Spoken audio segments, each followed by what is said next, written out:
Yo, what is going on, guys? And welcome to the 17th episode of the Nintendo Nite Podcast.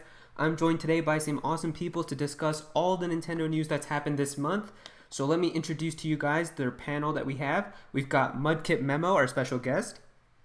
Hello, guys. We've got Endgame the Cube, of course.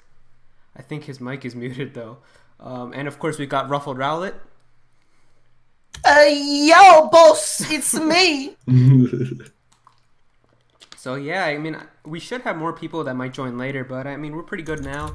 I don't know about Zach. I mean, I think he's still trying to get his mic to be working. I don't know. For some reason, he keeps appearing muted in the call. I'm not sure. But yeah, I guess we can just hop into it. I mean, like I said, there's literally nothing to talk about this month. It has been so dry in terms of information. Like we like literally all you see in the thumbnail is pretty much all we're gonna talk about. So yeah, I mean, if we go into it, the first thing, really the biggest thing I guess we can talk about is Sword and Shield, because that's like the most information that we have about in terms of like what we have this podcast. So for Sword and Shield, if you guys remember earlier in the beginning of the month, that big live stream for 24 hours, that ruffled stream all the way through, revealed one new thing, which was a Galarian Ponyta. So, I mean, we got like a trailer for it a little bit later. They showed us how it is. It's exclusive to only Shield version. It's a Psychic type 2, which is pretty interesting. Everybody thought it was going to be Fairy. But yeah, what are your like general thoughts? Do you guys like it? The design of it? And I want to everything? shoot myself. That's my thoughts. Me personally, I like it a lot, actually. I like it a lot. And the fact that it is psychic is pretty cool because many people, including I, thought it would be fairy, but psychic gave it a little bit of a twist. So I'm happy with it. Yeah, I like it too. I think it's a pretty cool design. And I'm going to be picking up Shield version anyway, so I get it in my game. So It's the obvious choice, dude. yeah, so I mean, I'm pretty hype about it. So it looks pretty cool. I don't know for sure if I'll have it on my team or not, but it's interesting. And Yep. then also at the end of that stream, there was like a sound of Rapidash. So I think you can, assume pretty much that we're probably going to get like a Galarian Rapidash as well. Yeah, well, obviously, but it's probably going to be like I think, based on what like people have been, kind of like just the general talk about it is that it most likely is going to look somewhat like a Pegasus. So psychic flying is highly possible for it Mhm. Yeah, it's going to have like the wings and in terms of everything. typing. That is. But yeah, so I mean, if that's what we end up getting, that'd be pretty cool. Actually, I mean, I'd be totally on board for it. Yeah, I think it would be cool Yep, if same. it actually becomes a fairy type after it evolves, like a I don't know about unicorn. fairy type. Sorry, wait. Sorry. No, psychic flying is what I was thinking. Oh, Um, okay, yeah. because like I don't know why, but like it could work. Oof. Um, no, but I don't know for real though. Like I've seen a few rumors about it. I've seen like suggestions on it. And it doesn't seem like it's too like far gone as an ID. If that makes any sense. Like it's not like it comes out of like the thin blue whatever. Like I think actually somebody actually compared it, or actually I think what they call it an alicorn. I think that's what like it's based on, like specifically Ponita. So I don't Alicorn, know. isn't Yeah, like that an the unicorn alicorn, I thing? think what they called it. Like not a ponycorn or sorry pony unicorn, but like Unicorn. alley sorry pony sorry my brain just went numb there. No, but like I think they call it like an alicorn or something like that. I'm not sure, but like something like that. So if that's the path we're going, I mean shit. I mean hey, I'm on board for anything honestly. Yep. So I don't know, but as for the 24-hour stream, bro, like that was just. I feel like I mean I like what they're That doing was a with the big promotion for this disappointment. game. Like let me be honest, like it's pretty cool actually what they're doing for this game's promotion, right? It's pretty interesting. It's not like you know, like Oh it's yeah, I dumb or definitely bad or definitely horrible or agree with anything. that. Yeah, they're building Yeah, the but the hype problem in is cool ways. that 24-hour stream, dude. Like all of that for one singular reveal. Hmm Just, I mean, man, there should have been something more. Like Yeah, it wasn't even a new Pokemon. It was just a Galarian form too. Yeah, even that. like anything would have been good enough. Like just something, just anything, honestly. But they gave us like essentially nothing. So that's where I kind of like got a little bit frustrated. So I don't know. But yeah, I don't know, man. It's annoying to say the least. But I mean, what can you do? Well, what can Yeah. you really do? hmm I mean, I thought it was a cool way to do a reveal for sure because they could have like if this was like Sun and Moon, they would have definitely just put a 30-second trailer out and said like here we go, here's the new Pokemon. But like this way of doing the reveal, it kind of like makes you feel like you discovered it yourself. You know what I mean? So. Yeah, true. But again, like, I mean, I also like the way they did Surf Fetched, right? That was a cool reveal in my opinion. Like, you know, having the whole like hacked, or not hacked, but like the glitched out website or whatever. Like that to me was a pretty cool way to reveal it. But the problem with the 24-hour stream is it's a 24-hour stream. Yeah. You know what I mean? For one Pokemon. Like if there was like at least, dude, if even there was 3 Pokemon, right, or 2 Pokemon, I would have been like satisfied. But for a singular Pokemon, essentially, I mean, technically 2 if you count the evolution, but really it's only 1. You know, we didn't even see the just second a one. single one. Yeah. Like it just didn't feel worth it, man. It didn't feel worth it to sit there for that long for such a small thing. I mean, again, they you know, it's not like they promised to give us a bunch of information, so it's not like they owe us to give us that, you know, that much information. But it's like, hey, if I'm gonna wait here for 24 hours, like, can you at least just give me more than a singular thing? I mean, I get it, right? It was meant to be just one Pokemon to get promoted that way, right? It's meant to be like oh, look, it's a special thingy, you know, because look at us. Mm-hmm. But like at the same time, it's like, bruh, please, like, give me more, boss. Like, give me more. Yeah, me personally, I thought it would be like 10. Like personally, before I was really optimistic. I thought it would get like 8 or 7. I was just expecting 3 to 5, really. But yeah, exactly around that. But we only got a Galarian Ponyta, and we got it even teased early. Like in the first minute, we already got a tail in the bush, which was Ponyta. And yeah, like, and after I believe 3 or 4 hours, we already got, you know, when Ponyta, I think it was running at the right corner of the screen, and people unglitched the image, and people were already saying Galarian Ponyta by the 3rd or 4th hour. And just disappointed that we all only got that for waiting for 24 hours, you know. Yeah, and I mean, the point of the stream wasn't for you to sit there and watch 24 hours. It was like supposed to be like whenever you get the chance to just hop in for a couple minutes or whatever. But you know, it sucks if you had to watch through the whole thing. Yeah. Which we did, by the way. Yeah, you did. I slept personally. I slept. You did. Yeah, bro. Listen, I was so exhausted. Like, here's what the worst part is, right? Like a 24-hour stream in itself isn't something brand new. People have done it, right? It's not, and I've done it before myself as well. It's not the end of the world, but it's a different thing when, like, you know, you're sitting and playing a game during a 24-hour stream, right? That's one thing because you're at least doing something. The problem with this, you're staring at a screen. Like, we're just sitting and doing nothing. Yeah. You know, like that's the problem with it. It's just we're sitting and doing f all, dude. It's like it was nothing. We're doing nothing at all, and that's where the frustration comes from in that sense. Because, like, you know, at least if we were doing something, I'd be like cool with it. But nope, we were doing nothing at all, and it was what you were watching was literally just the same static tree image for like an hour. And the sound, the ambient sound, dude. I wanted to just yeet myself. Because something would happen every hour, but like I feel like even if the only new reveal was Galarian Ponyta, but throughout the whole entire stream, if they just constantly had cool things happening with old Pokemon, it wouldn't have been as bad. Yeah, I mean, yeah, you're right. Actually, yeah, you're correct. If there was at least something more even happening with older Pokemon, they would have at least made up a little for like if they just showed like a Caterpie like going around or something, or like Grookey like hopping. You know what? I think the worst part for me, dude, is that I'm disappointed it wasn't the reveal of a brand new Pokemon. It was a freaking Galarian form.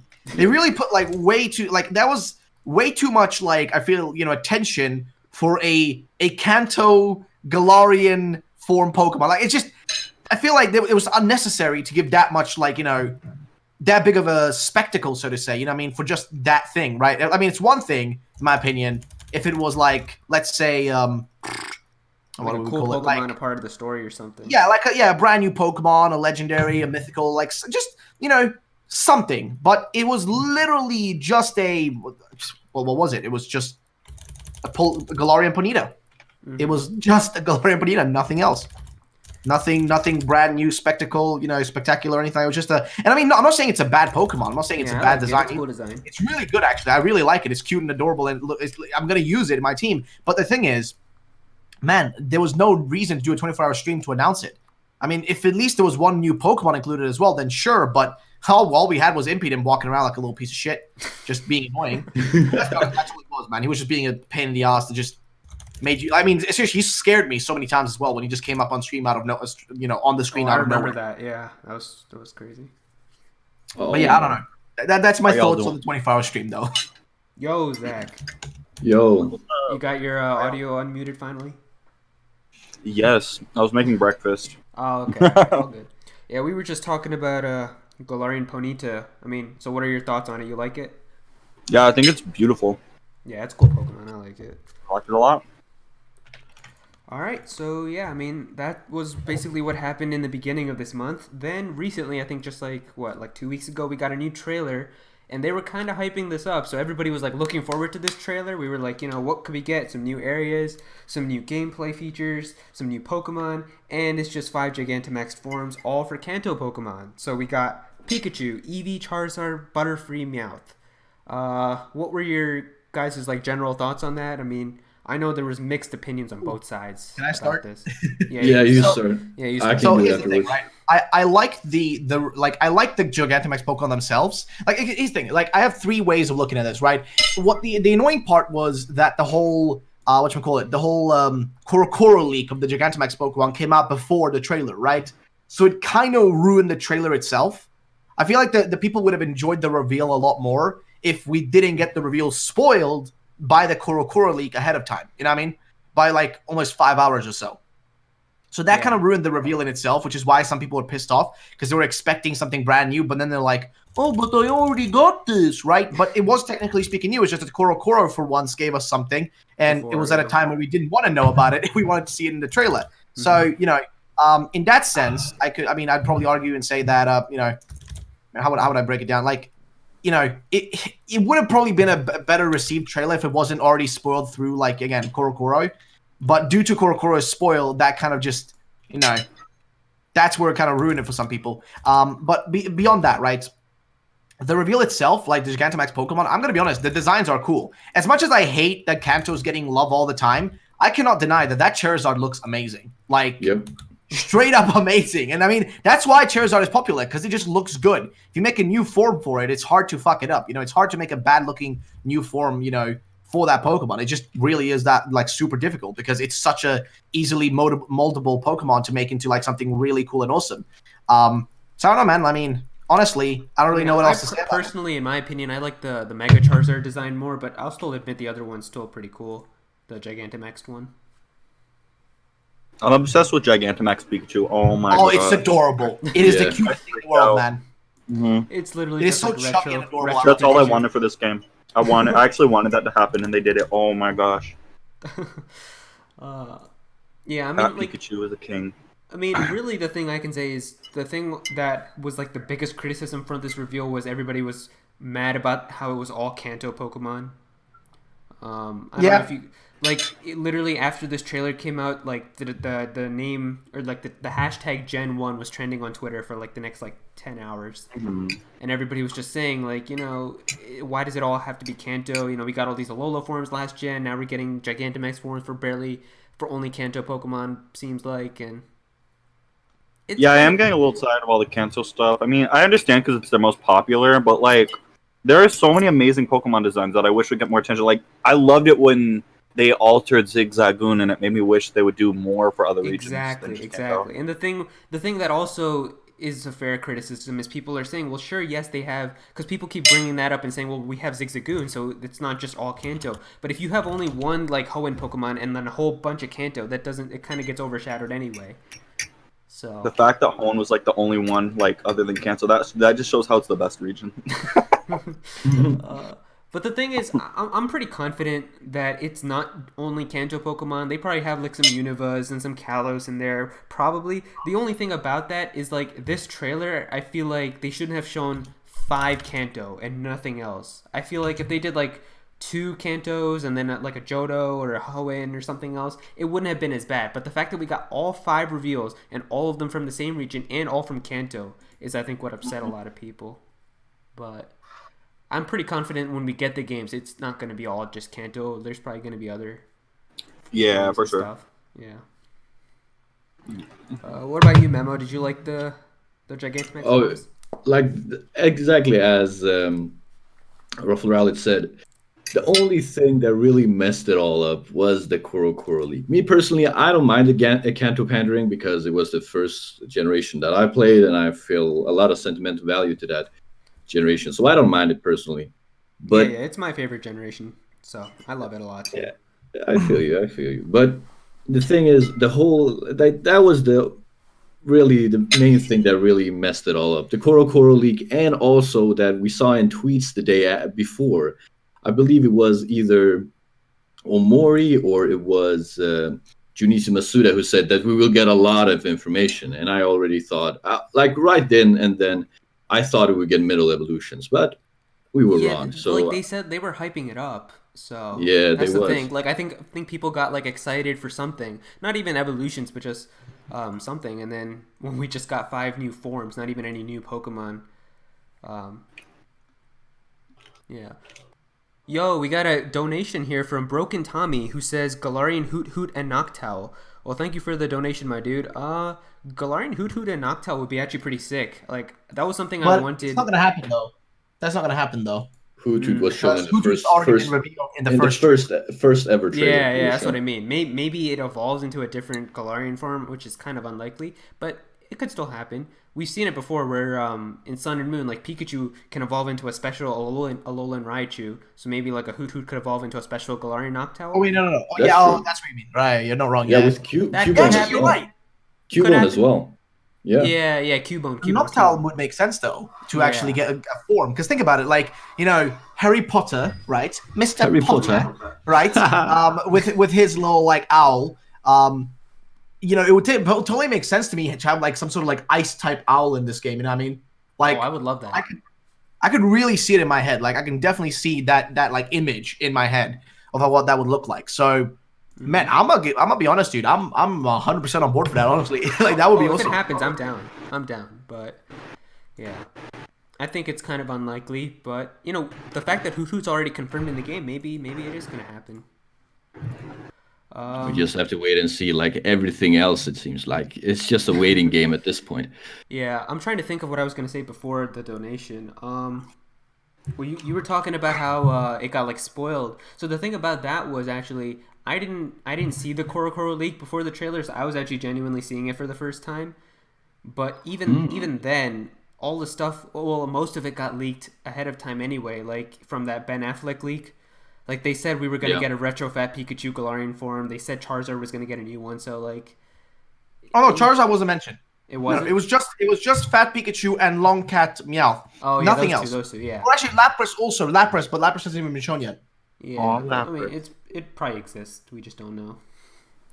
Like yeah, but we didn't. I mean, we didn't know about Eevee. We didn't know about Charizard. We didn't know about Butterfree. So those were brand new. Yeah, those were new. So I was actually surprised by seeing those because I didn't see the leaks from Koro before I watched the trailers. So, so that was pretty cool for me. But I can understand it, and especially with like how you said, with like how Masuda said, like you guys ready for the big announcement tomorrow, and then it's just 5 new forms. So understandable. But again, it would have been big if it again wasn't for the spoiler. You know what I mean? Yeah. But like, I don't know. Mm-hmm. But yeah, pretty cool stuff. I'm not really like angry about it or upset or anything. I still think all the designs were pretty funny and cool. So I'm down for it. I can't wait to see what other new Pokemon are gonna get like Gigantamax forms and stuff. So. Mm-hmm. All right. So yeah, the last thing that I have in terms of Sword and Shield was a few weeks ago. Media and other like YouTubers even got to have like a special preview event for Sword and Shield where they got to play for the first 90 minutes, and they were posting their impressions on Twitter, and there were articles about it. And for the most part, a lot of people, everything that they've said has been pretty positive. So I'm sure you guys have seen like what people have been saying. So I'm not gonna lie, that kind of gets me pretty excited to see what it's gonna be like with the games when I get them. So how do you guys feel about all that? Like, did you guys see everything that came out? Well, I saw everything and I covered it like multiple times and went through it on stream several times. So here's the thing about that, right? Remember, they played 90 minutes of gameplay. That isn't the full game. So we can take it at face value for what it is, right? They got a great experience for the first 90 minutes, which is always a good thing, right? Mm-hmm. It's always a good indication because if the start of the game isn't fun, like look at Sun and Moon, Exactly. it can ruin the whole. It can ruin the whole experience for some people, aka myself included. There, like. So I will personally say that I kind of appreciate, if I'm going to be honest, that they went. How do I put this? Like, I appreciate they went down the path of, giving these guys access and then telling us, and then now we know for a fact that like at least the start of the game will be good. But at the end of the day, until we actually play the full thing, we can't really know. So I'm trying to like stay hopefully optimistic, right? I'm trying not to like get overly excited because I'm definitely not doing that. Yeah. Because I want to go into it like not being too excited, but also not being too like who cares. Yeah. Like just like a balanced kind of like a balanced feeling about it. But honestly, the 90 minutes, the information we got was pretty great though. I mean, for example, the fact that you can skip the catching tutorial. Thank you. That's awesome. Thank God. That is Thank fantastic. God. There's also a bunch of other reveals, like about some stuff about the online stuff. There was also like what else? Like they were also mentioning that there was going to be tons of new Pokemon, like not including the stuff we already know, like Wooloo and stuff. But there's going to be other new ones that they couldn't talk about. Yeah. Mm-hmm. So there's that. I mean, honestly, it sounded great. Like everything that I saw there was great. But again, until we play the games and we actually experience it ourselves, we don't really know. And again, that was 19 minutes of gameplay out of a potentially 24 hours of gameplay type game. You know what I mean? Yep. Actually, this game might be longer. I hope it's a little longer. I hope it's maybe a little bit longer than Sun and Moon. I don't have any hopes for it being like super long, but But what I think it will be though. Hopefully, I wouldn't be upset. I love long games. That's why I love Xenoblade so much. In the first 90 minutes, they haven't even taken on the first gym. Yeah, yeah. They said well, the thing that they said was it was either they weren't allowed. They said it was either for 90 minutes or as soon as they got to Route 3, they couldn't go further. That's what they said. So, but they were in Moto Stoke City though, and that was where the gym was. The first gym wasn't it? No, the first gym is going to be the grass gym. Actually, the fire gym. I don't think you're going to take on the fire gym. I think you just go there to do something and then you go back. You know what I mean? It might be something like that. It might be something. I mean, look at like Kanto, right? After you get out of and Hoenn as well. Yeah, like the Viridian one is the job, first one. How to forget about like the name of like Palatown? Thank you. My brain just went numb there. If you get out of Palatown, the first thing you go to is Viridian City, and you can't take on the gym there, right? It's the same thing I think in this game is that you're going to be the first gym you'll actually witness, and the one that you fight first. Yeah. No, exactly. That's true. That's will true. Be that gym, but you won't actually battle it. That's true. Mm-hmm. Yeah, I could see that happening. And the thing with, I don't know, for some reason I feel like people said like that there was one article that mentioned that Milo isn't the first gym leader, but I can't find that. So I still feel like he is the first gym leader. I hope he is. I really hope so because when we saw the levels of Milo's Pokemon. Exactly. And he had level 19 aces. What was it that Nessa? Was it that Nessa who had level 19? Well, no. Milo had a level 19 Eldegoss, and then Nessa had like a level 24 like Dreadnought. Okay, well that's good. That's really good. Do remember though, those levels could change for actual release though. I hope they don't. I really I hope. But if the first gym leader's best Pokemon is level 19, bro, that means this game could actually be pretty challenging, which I hope. Exactly. To some extent. I mean, because they've said in interviews like they could make the AI so hard that like it would be really hard for people to beat, but they can't because they want to make the game fun for everyone. But I still hope that there's at least some level of difficulty to it. Ultra Sun and Moon did this pretty well, actually. Like, those games I felt had a reasonable amount of difficulty to it. So, if it's at that level, or, I don't know, like Platinum level, Emerald level, those types of levels, that'll be fine. I just don't want it to be a breeze like X and Y was. X and Y, like the leveling system was actually pretty good. Like the champion had like level like 66s and 68s, but the problem was because of how the EXP share was so broken in that game, you had like level 80s by the time you got to that. So that's what I hated about X and Y. And that's like that's also another thing that people are complaining about with this game, where it looks like, since it's been confirmed now that most likely you can't turn off the EXP share. It's locked onto you, and you have to have all your Pokemon gain XP. The thing about this, though, is it seems kind of balanced from what we've seen in screenshots. Like, if your Pokemon is, like, level 40, it's only going to gain a little bit of XP. So, it hopefully is balanced. I don't know. We'll know when the games come out, but I know I can understand. Like, I mean, it's not as big of a game breaking issue as I think people are saying it is, but I can understand the frustration when you can't turn it off, because that could be like troubling for EV training and stuff like that too. So it's understandable. But yeah, I mean, overall impressions, I mean, seems pretty good. I mean, if people are saying the first 90 minutes are good, then I'm looking forward to it, because Sun and Moon, like, the first 90 minutes were just terrible. Like, I can't even Yeah. explain how upsetting it was. And I thought that they were going to fix that with Ultra Sun and Moon, and they just didn't. It was literally the same exact thing. The thing with, like, how, first of all, it took like an hour to get your starter, because you have to watch that whole cutscene of, like, saving Lily and the Spearow and Oh my everything. God. Every time. Yep. Then you had to like get your starter and then all of that. And then they took you to freaking like trainer school to teach you about like status conditions and types and stuff. And I was like, bro, like, oh my God, it was so annoying. So Yeah. if we don't have to That do was that the in this worst. game, yeah, it's terrible. I'm like, bro, I've been playing Pokemon for years, and you're gonna make me learn about poison and burn and paralysis? Like, come on. So Yeah. if Yeah, we it can seems like the skip media that, is liking this game so far. yeah, that's good. So if we can skip that, or at But least just not have anything like that, then very good. I mean, I know I love these Pokemon games, but I still don't trust them because they give Astral Chain good reviews, and it did not deserve that. What you mean? Astral Chain is a good game, bro. It Yeah. was horrible. That was one of the worst games I've ever played. No. I regretted buying it so bad. What That was you so mean? bad. Did you finish the game, bro? Bro, if it's so boring I can't even finish it, that just shows how bad it is. What you mean? It's like one of those games that gets exciting once you get like halfway through. Oh, it was Oh, terrible. that's the I problem, hated though. the. I mean, a game Oh, shouldn't need to take that long to get fun, though. That's the problem. Yeah, I understand. yeah. But like, it's one of those games where they can't just like throw you into like the hype stuff right away. You Ugh. got to build it up with the past and I everything. hate those like investigative segments. A nightmare. Oh my gosh. Oh yeah, that I can agree with you. Oh, I said that in my review yeah. too. It's so boring. Like how Yeah. you have to spend like the first 90 minutes to gather clues and shit before you Yes. go Oh. into the combat. I can agree with you. I hated that as well. But yeah. But yeah, I'm excited for these games still. I like what we're hearing. Like, because this was the first 90 minutes, and the first 90 minutes of like a Pokemon game are usually pretty weak, especially recent entries like Sun and Moon, like you were saying. Yeah. So the recent fact ones. that they enjoyed it seems pretty awesome. That and the fact that we can skip the tutorial makes me feel like we're probably gonna get thrown into the action pretty quick. I mean, I think they were even showing like the open world gameplay, right, and stuff, which The means like wild we're gonna area. get thrown into that. Yeah, the wild area, like we're gonna get thrown into that pretty quickly. It sounds like so. Like if Yeah, you I can think go there within the first 90 minutes, that's awesome. Well, someone said like within the first like 35 to 40 minutes you get thrown into the wild area, which is crazy. Yeah, really so Because to get to that big That's awesome. that big city, Motostoke, you have to go through the wild area in the beginning anyway. So yes, it's like you get to that Yeah. one town with like the little gameplay of that town that we've seen.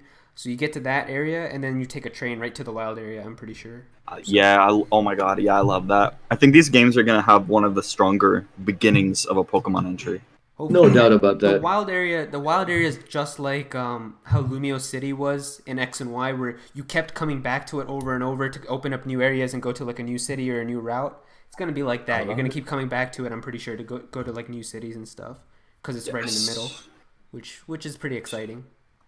And that Nintendo rep said like it was the size of like 2 regions from Breath of the Wild. I don't know how big that is though. Like That is Yeah, pretty big. yeah, when That he is said pretty that- it is big. pretty big. When he said that, we don't know what 2 regions. It could be like the 2 small regions or. Oh, that's true. Yeah. That's That's probably what I what it is as well. That's probably is. Yeah, because it's like PR speak. They can say that and they're technically not lying, but Yeah, that's true.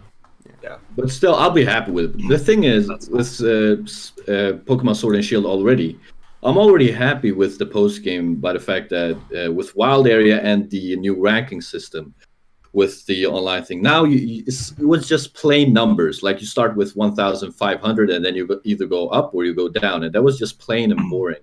Now we got Pokeball tiers like Ultra Ball, Great Ball, Yeah, Master that's Ball. gonna I be would- great because for me personally, I love playing competitive Pokemon. Like that's how I spend like all my time after I'm done the story. So Same.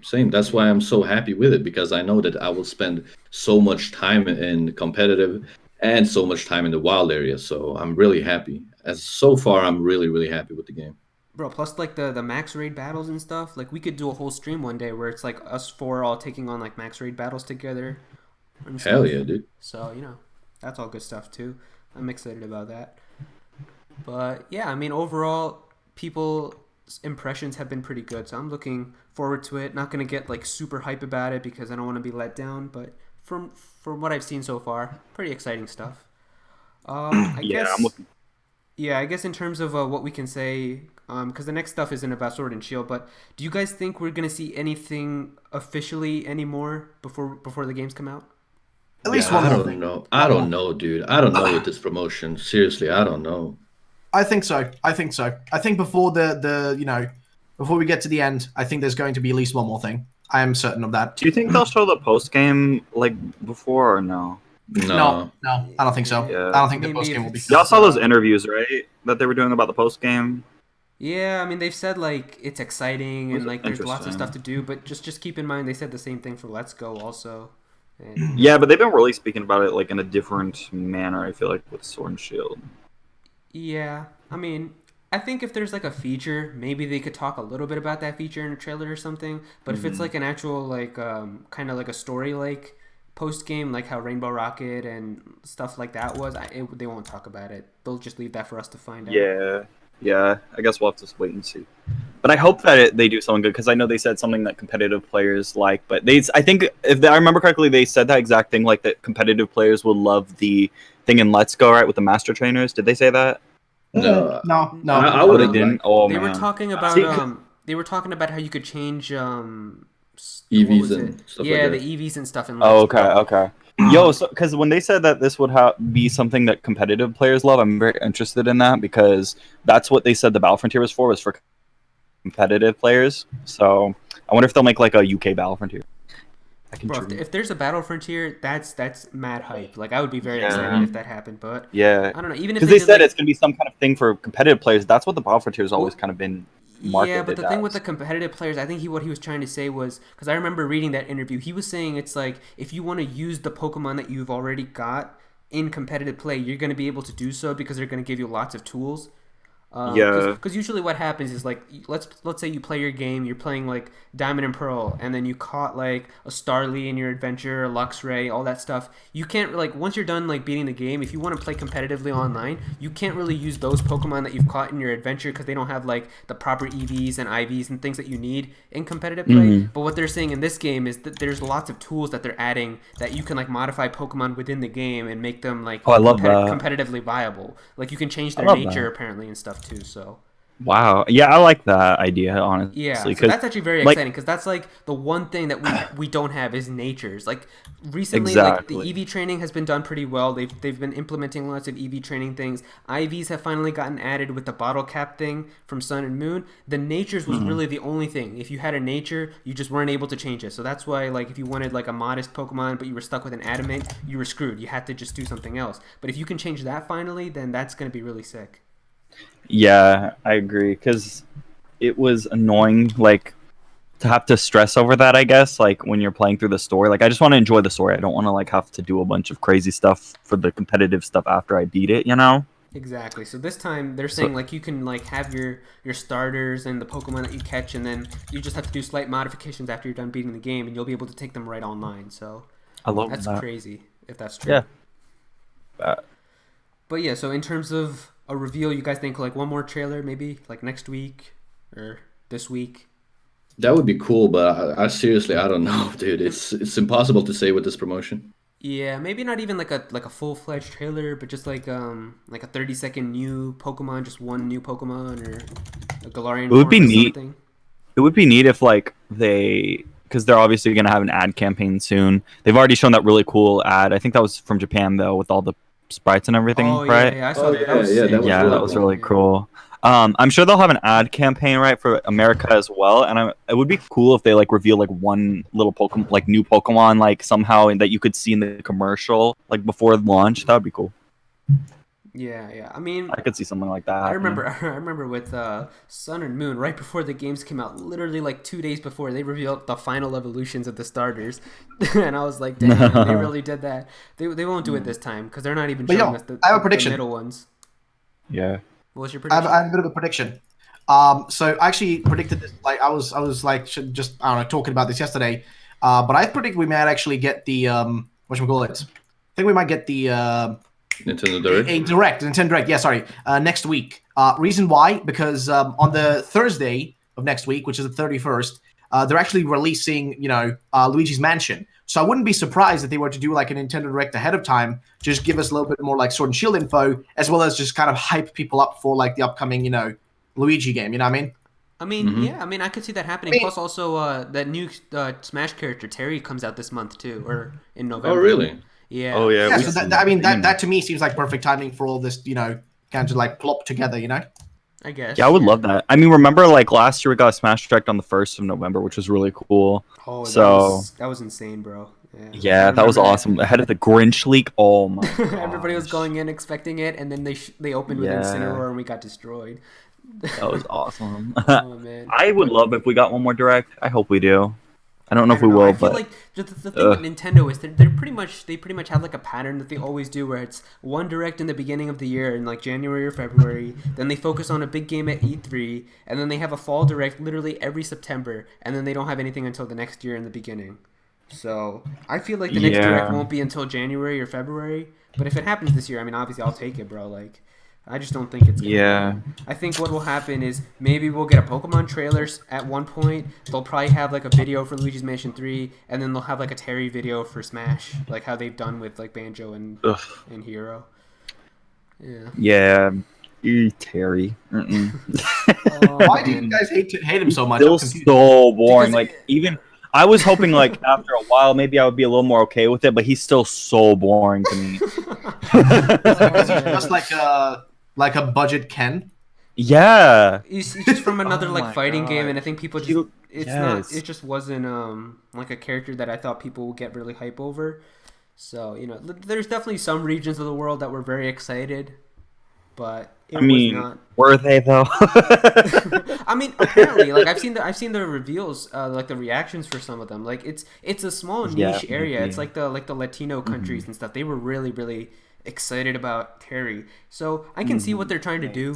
They're trying to appeal to everyone. They got Hero for Japan. They got Banjo-Kazooie for us, and then they got the Terry for like the Latinos and everyone. So I can see that.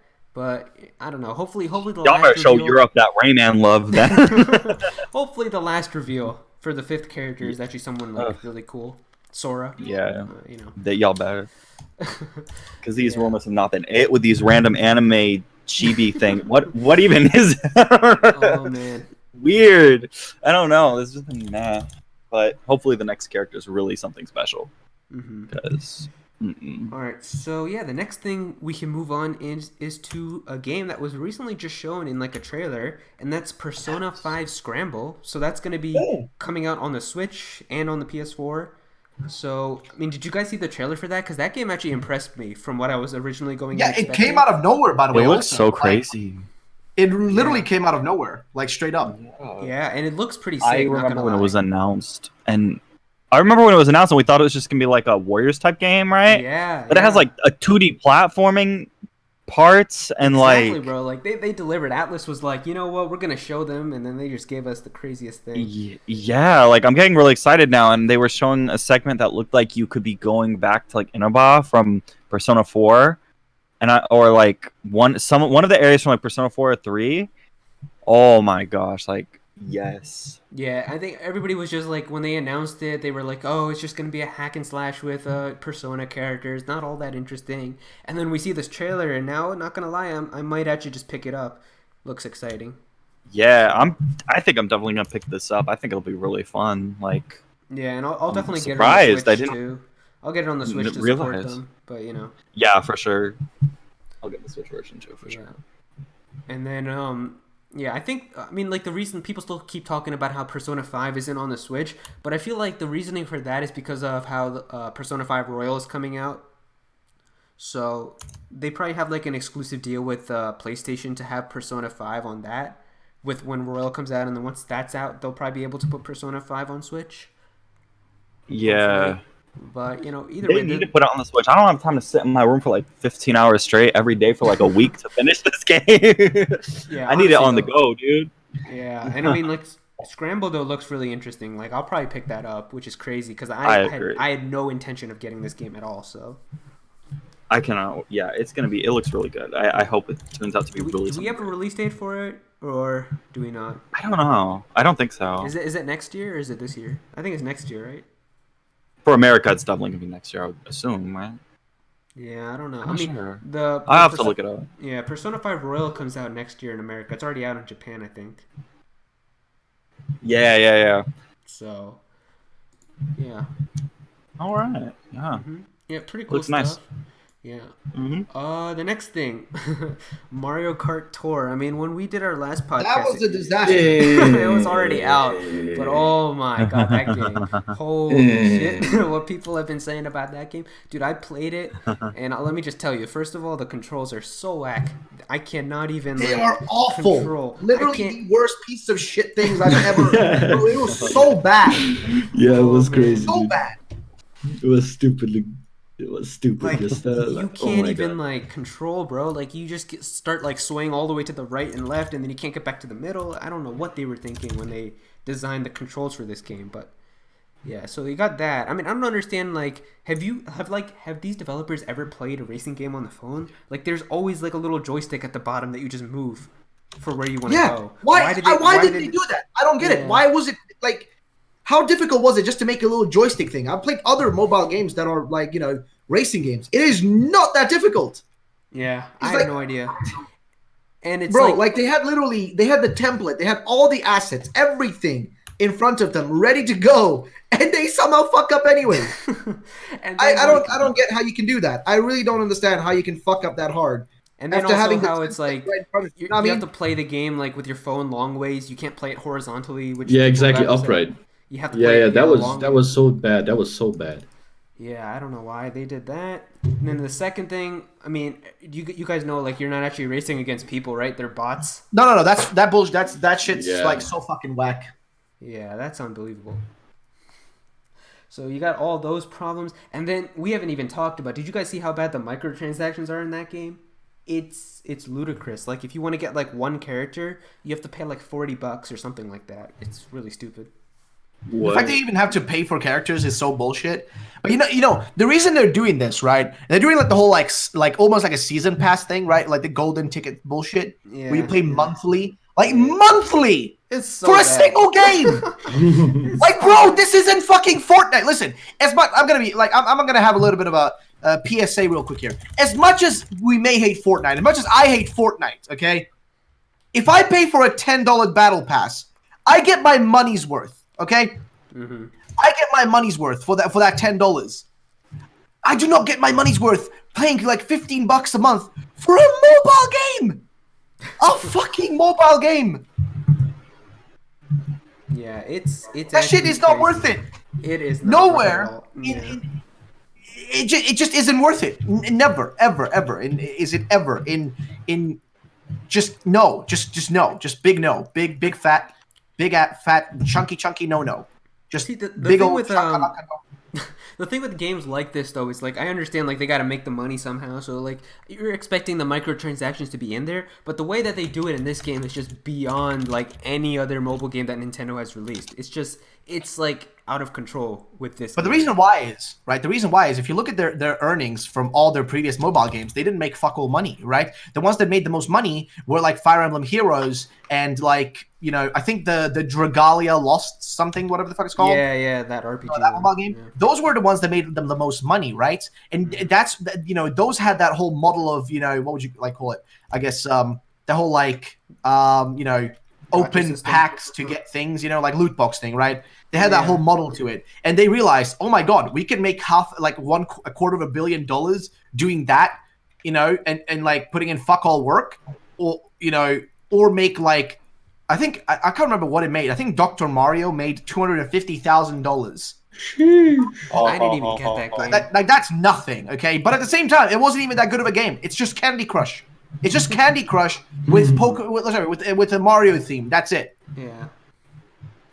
Yeah, the thing with And I mean, that's the thing with a lot of these games, man. The reason why people, like, including myself, were excited for, like, for example, let's say, like, because when I installed, like, the mobile Mario Kart thingy, right, I thought, like, oh, this could be pretty fun, I can, this might be actually really enjoyable. Because, hey, I know some people, they don't have like, a Switch, and they like playing Mario Kart. Exactly. So fine, this might be a good thing. I can play with my siblings, because I didn't have controllers. So I'm like, I could play with them. Now I do have controllers, but that's besides the point. I thought, hey, this is great. I open up the game and I'm like, what the fuck are these controls? Exactly. What is the thing that I was just going in was like, I have a couple friends who don't have a Switch, and like they like playing games like that. I'm like, well, everybody has a phone, so maybe we could just like set up a room and at least like have fun racing each other. You can't even do that.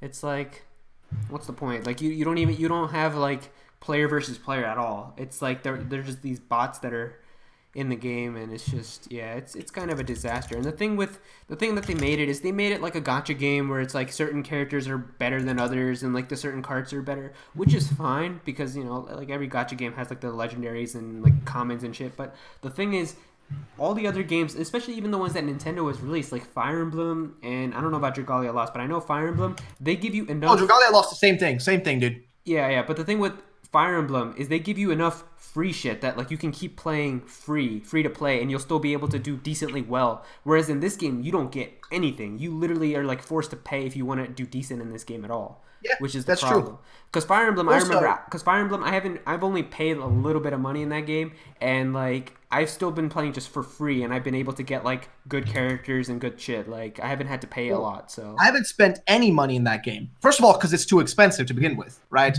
Like I haven't I think just in general I spent Fire like Emblem $5 I think to get like an orb pack. It was on sale one time, but bro, I haven't spent a single penny in that game, but I've still been able to play it and have fun and still do shit without having to worry about like, like I'm gonna get fucking like destroyed because I don't have the best thing in the game. I haven't had to deal with that, honestly, like in that game. Whereas with Mario Kart, it's different because it like okay, so here's the thing, right? Fire Emblem is more like you're playing more against NPCs than you're playing against other players, right? For the most part, you know what I mean? Whereas Mario Kart is a thing, Mario Kart is the thing where you play against, like you should, normally speaking, should be playing against other people, right? That's like it's like a it's like usually a game you play with friends and people around you, you know what I mean? Or online, and it's more skill based than like Fire Emblem Heroes. Like I would argue and say like, it's far more skill based because you need to know your shit better. But I don't know how they like justify that you should be needing to pay like those ludicrous amounts. FYI, like just that's the ludicrous amounts for something so just stupid. Yeah. Like, gee. That's the problem, because like with Fire Emblem, like every like month or so, like they'll have like just special events where it'll be like get a free legendary like troop or whatever, and you can get stuff. Whereas in this game, you don't get anything. You don't even get the thing to open up packs all that common. So it's just insane how like you basically are just forced to pay if you want to have any characters besides like the first few that you get, and then it just becomes impossible.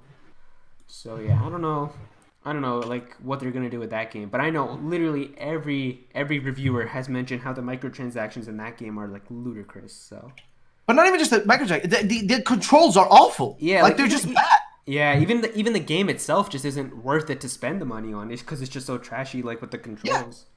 Yeah. It's like, I mean, that game was a miss in every direction. Like nothing about it is good. It's crazy like, though, because that was like the one mobile game that I was actually looking forward to the most. I was like, bro, it's Mario Kart. I love Mario Kart, and it's just not even like that good. It's crazy. Because Fire Emblem, I'm not a huge Fire Emblem fan. Dr. Mario, I was like, whatever. This was like the one game where I'm like, well, everybody loves Mario Kart, right? And then it's just they screw it up somehow. Bro, I will say this though, like they are bringing back Waluigi Pinball, and it's making me sad that we never got to see Waluigi Pinball on Mario Kart 8 Deluxe.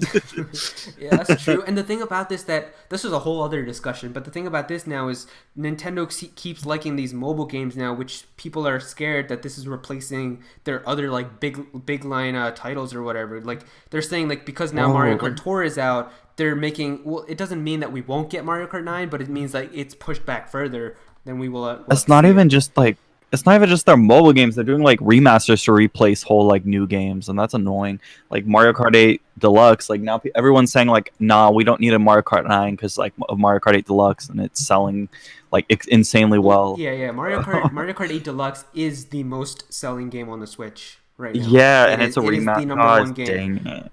I think they did like a poll. It's like 1 in every 4 people have Mario Kart on their Switch, which is ridiculous. So Nintendo, why? the thing is, but I'm gonna be honest though. I don't think they're gonna go down the mobile path, and you know why? because The only games that have done well for them mobile wise, like if we're counting all Nintendo associated properties, right? That includes Pokemon and shit as well. The only ones that have done well is Pokemon Go, Dragalia Lost, whatever the fuck it's called, Fire Emblem Heroes, and that's it. Every other one is a literal disaster. The thing This though, says that. what were you saying? What? I'll say it after.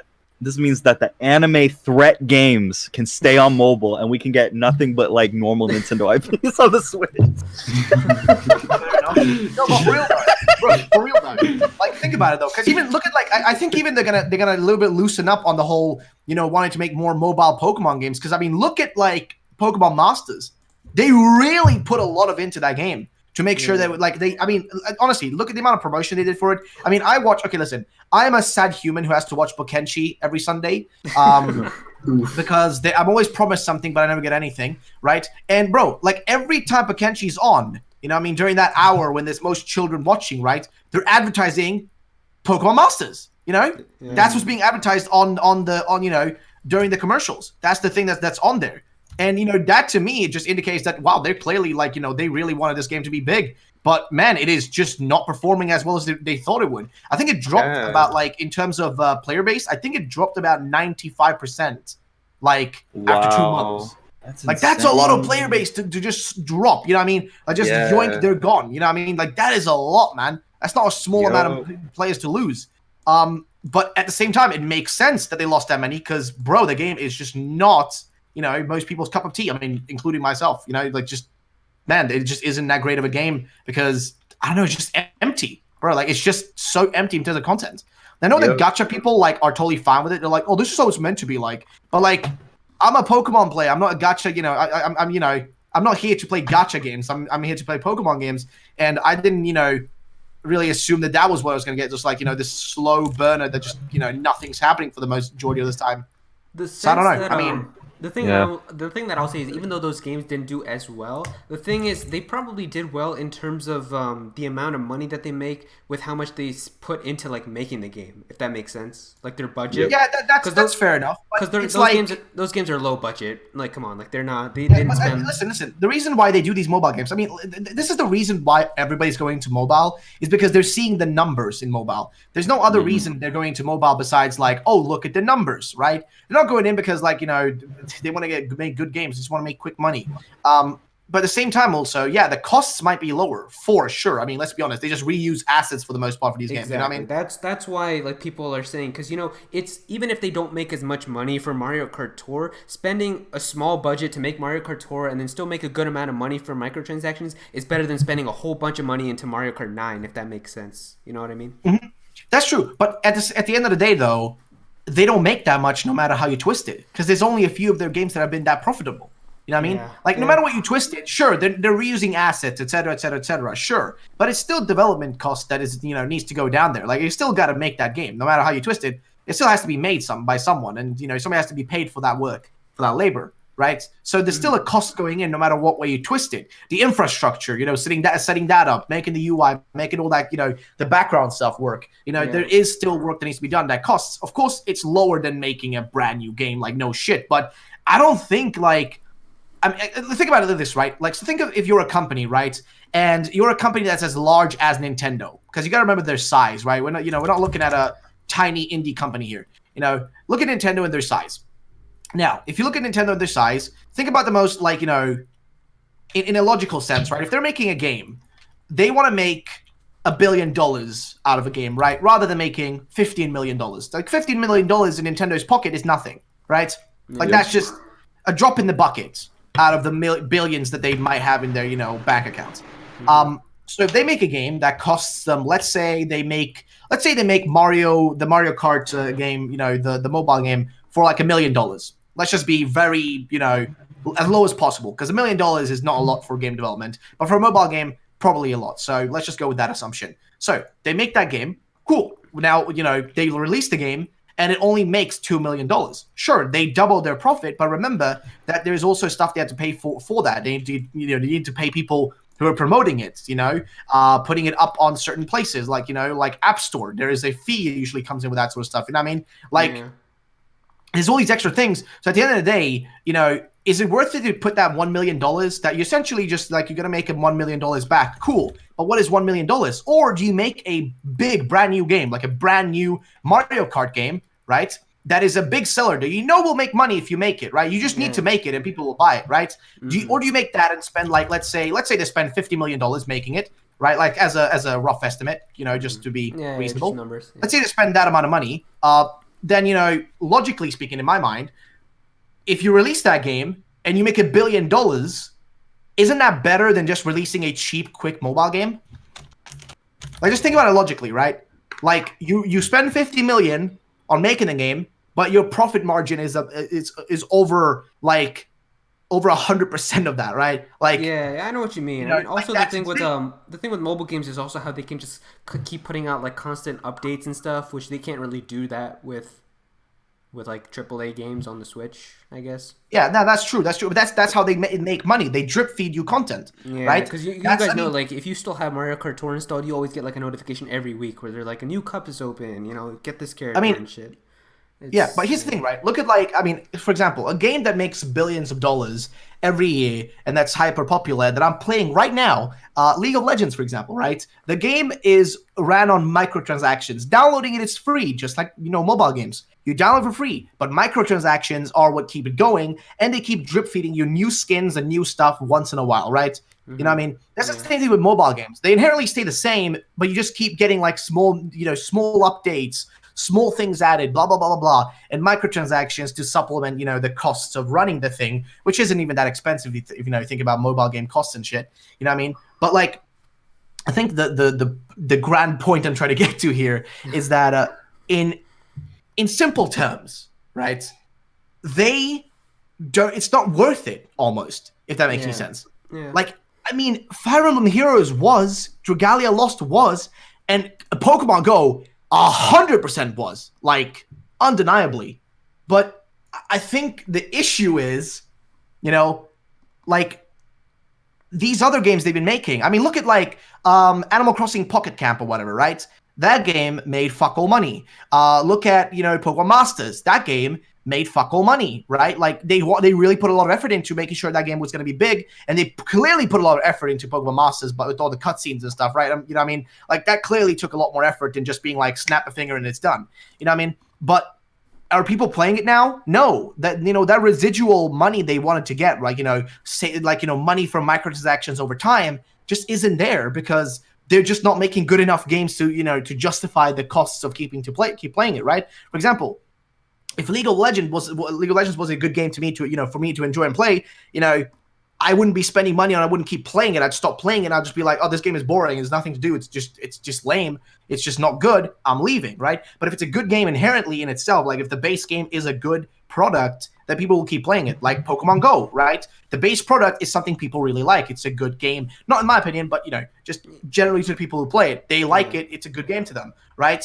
So that's why they keep playing and keep paying, right? But if you keep making these shitty games like what they did with this Mario Kart game, like you're gonna keep getting the same results. And I think what they realize now is that they released that like Mario Run game, and they didn't make a lot of money from it, but they did it in a good way, right? Where you could buy the whole game for like $10, right? You pay one single price. There's no microtransactions. You're done. So they did that. They realized, it doesn't make a lot of money. But then they did a microtransaction game where it's just microtransactions. The game is free. Enjoy it, right? And they realized, oh man, this makes a lot of money, but maybe we don't want to go down that path. So they try to mix it up in a few other games, like try to like for a few different of these mobile games, try to like here and there, like does this work, does that work? And eventually they just went the greedy path of being like, okay, the Mario Kart game, let's make sure we make a lot of cash from this because it's our biggest like thing. I mean, it's the biggest thing we have. Yeah. I mean, it's the biggest thing ever. So let's just go straight in for it. But that was a mistake because that was the game they should have not tried that. I mean, because that's what fucked it up. Because that's the game that everyone was gonna play. So yeah. Exactly. Yeah. All right. So yeah, with that, I mean, I guess we can just move on to the last topic here. Not really a lot to talk about because it's still not out yet. But Luigi's Mansion 3. I don't know if you guys have been seeing like the trailers that have been coming out for it, but that game looks pretty exciting. Have you guys seen it? I don't know about you, Zach. Have you seen like the trailers? The recent ones? Yeah, they posted like a new video, I think, where they showed like a new gameplay. Was it the overview trailer from like Japan? I think so. Yeah. Did you see that one? Yeah, it looks really nice. I can't wait to play it. And then there's I gotta also pre-order it. there is people, because I know for a fact there is people that have got like an early copy of it, and people have like leaked stuff online. I haven't seen any of that, but I saw like gameplay. I know I've like, heard of that. I've seen gameplay of like the first like 20 minutes just to see what the game is like. So it looks really good, to be honest. It looks pretty exciting. I think it'll be a good game. So That is awesome. yeah, I can't wait to play it. We should do some kind of stream for it. Yeah, probably because that game has online multiplayer too. Yes. Like you can play some games with your friends all together. So that'll be pretty Absolutely. Are you gonna get it ruffled, or are you not sure? Luigi's Mansion? I don't know, man. I don't know. Honestly, I don't know. Did you ever play any of the other ones, like in the past, or? No. It's funny, right? I've never really played at all like a lot of the Mario and Luigi, like the Mario franchise type games. I haven't really played a lot of them in general, What about you, Memo? Same thing as well? Yeah. Or? No, I've played the first one. Actually, I got a friend borrowed it to me, and I fell in love right away. I love that game so much, and I can't wait to play it in next Luigi's Mansion. But I think I'm gonna have to hold on a little bit until I actually play it, because I spent money on an Elgato, money on a new screen, and I'm gonna spend some money on Sword and Shield when it comes out. So I have to hold off for a bit. Yeah, you gotta wait a little bit. Yeah, that's understandable. I mean, but I will play it. Yeah. I think the game will probably be on sale eventually too. Maybe if it's like on sale for the holiday season or something, might be able to get a deal on it. That would be really cool, actually. Yeah, I think they're probably gonna do that. Like they're probably gonna have some deals around Christmas or whatever. But yeah, overall the game looks pretty exciting. It comes out literally in 4 days, Halloween, on Thursday. So pretty exciting stuff. I'm still not sure if I'm gonna be able to get it day one. I'm gonna try to, but I'll probably get it at some point. But yeah, I think with that we can just answer a few viewer questions, and then we're pretty much done. Like I said, wasn't much to talk about this episode. So let me open up the chat for the questions. Nintendo has unfortunately retired from the industry. No, I'm just kidding. All right, let's see here. Okay, so Hey Spoopy says, what is your least favorite Sword and Shield Pokemon so far, and why? So I guess anyone want to go first, or do you just want me to start? Wait, what was the question? Do you mind replying? What is your least favorite Sword and Shield Pokemon, and why, that they've shown so far? Sorry, my thing just lagged out the moment you said that. Again, one more time, please. Yeah, what is your least favorite Sword and Shield Pokemon, and why? Ooh. That's tough, dude. See, the thing is, for me, there hasn't been any Pokemon so far that I can say I genuinely just hate and don't like. But there's definitely ones that I don't like as much as others. So if you want one of those... Eldegoss. Oh, right. Or Gossifleur. Really? Gossifleur, yeah. I like Eldegoss. Just boring.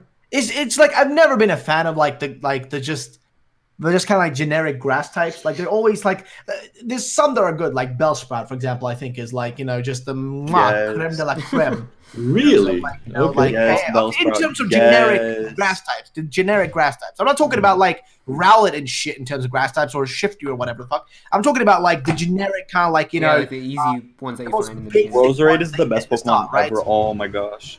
You know what I mean? Like the basic ones, right? Like whatever it's called, the little cherry. That's just like lame. But the thing. But let's be honest, right? Bellsprout's fucking lit. Like, I mean, look at those those hands and shit. Like that boy be balling, if you know what I mean. No, but for real though, if I'm gonna be honest, Eldegoss is just and like Gossifleur more than Eldegoss, but Gossifleur is just boring. Just like boring. It's just like, oh, it's a flower. Cool. Who cares? Like it's just. Well, for me, there's nothing there. You know what I mean? Like Wooloo's lit though. Because think about it. Wooloo's a sheep. Dude, Wooloo's a great. fucking sheep that can... No. Think about how cute Wooloo is. That motherfucker pulls its head and feet inside of his little wool and rolls around. That is the most adorable shit I've ever seen, okay? Sheep are amazing. They're the most adorable animals made, okay? But a flower is a flower. It dies during winter, okay? That thing ain't alive. You know what Wooloo does during winter? It just squeezes up next to you and just like, you know, you just sit there. It's all warm and cozy. You get some warm chocolate. You have a good old time just chilling with that boy, watching some fucking movies, you know, having a great time. You know what Ghostly Flower does? It's dying somewhere in the fucking forest, dude. It's just like, too cold. You know, it's like just, yeah, you know what I mean? Like, this is how it is, man.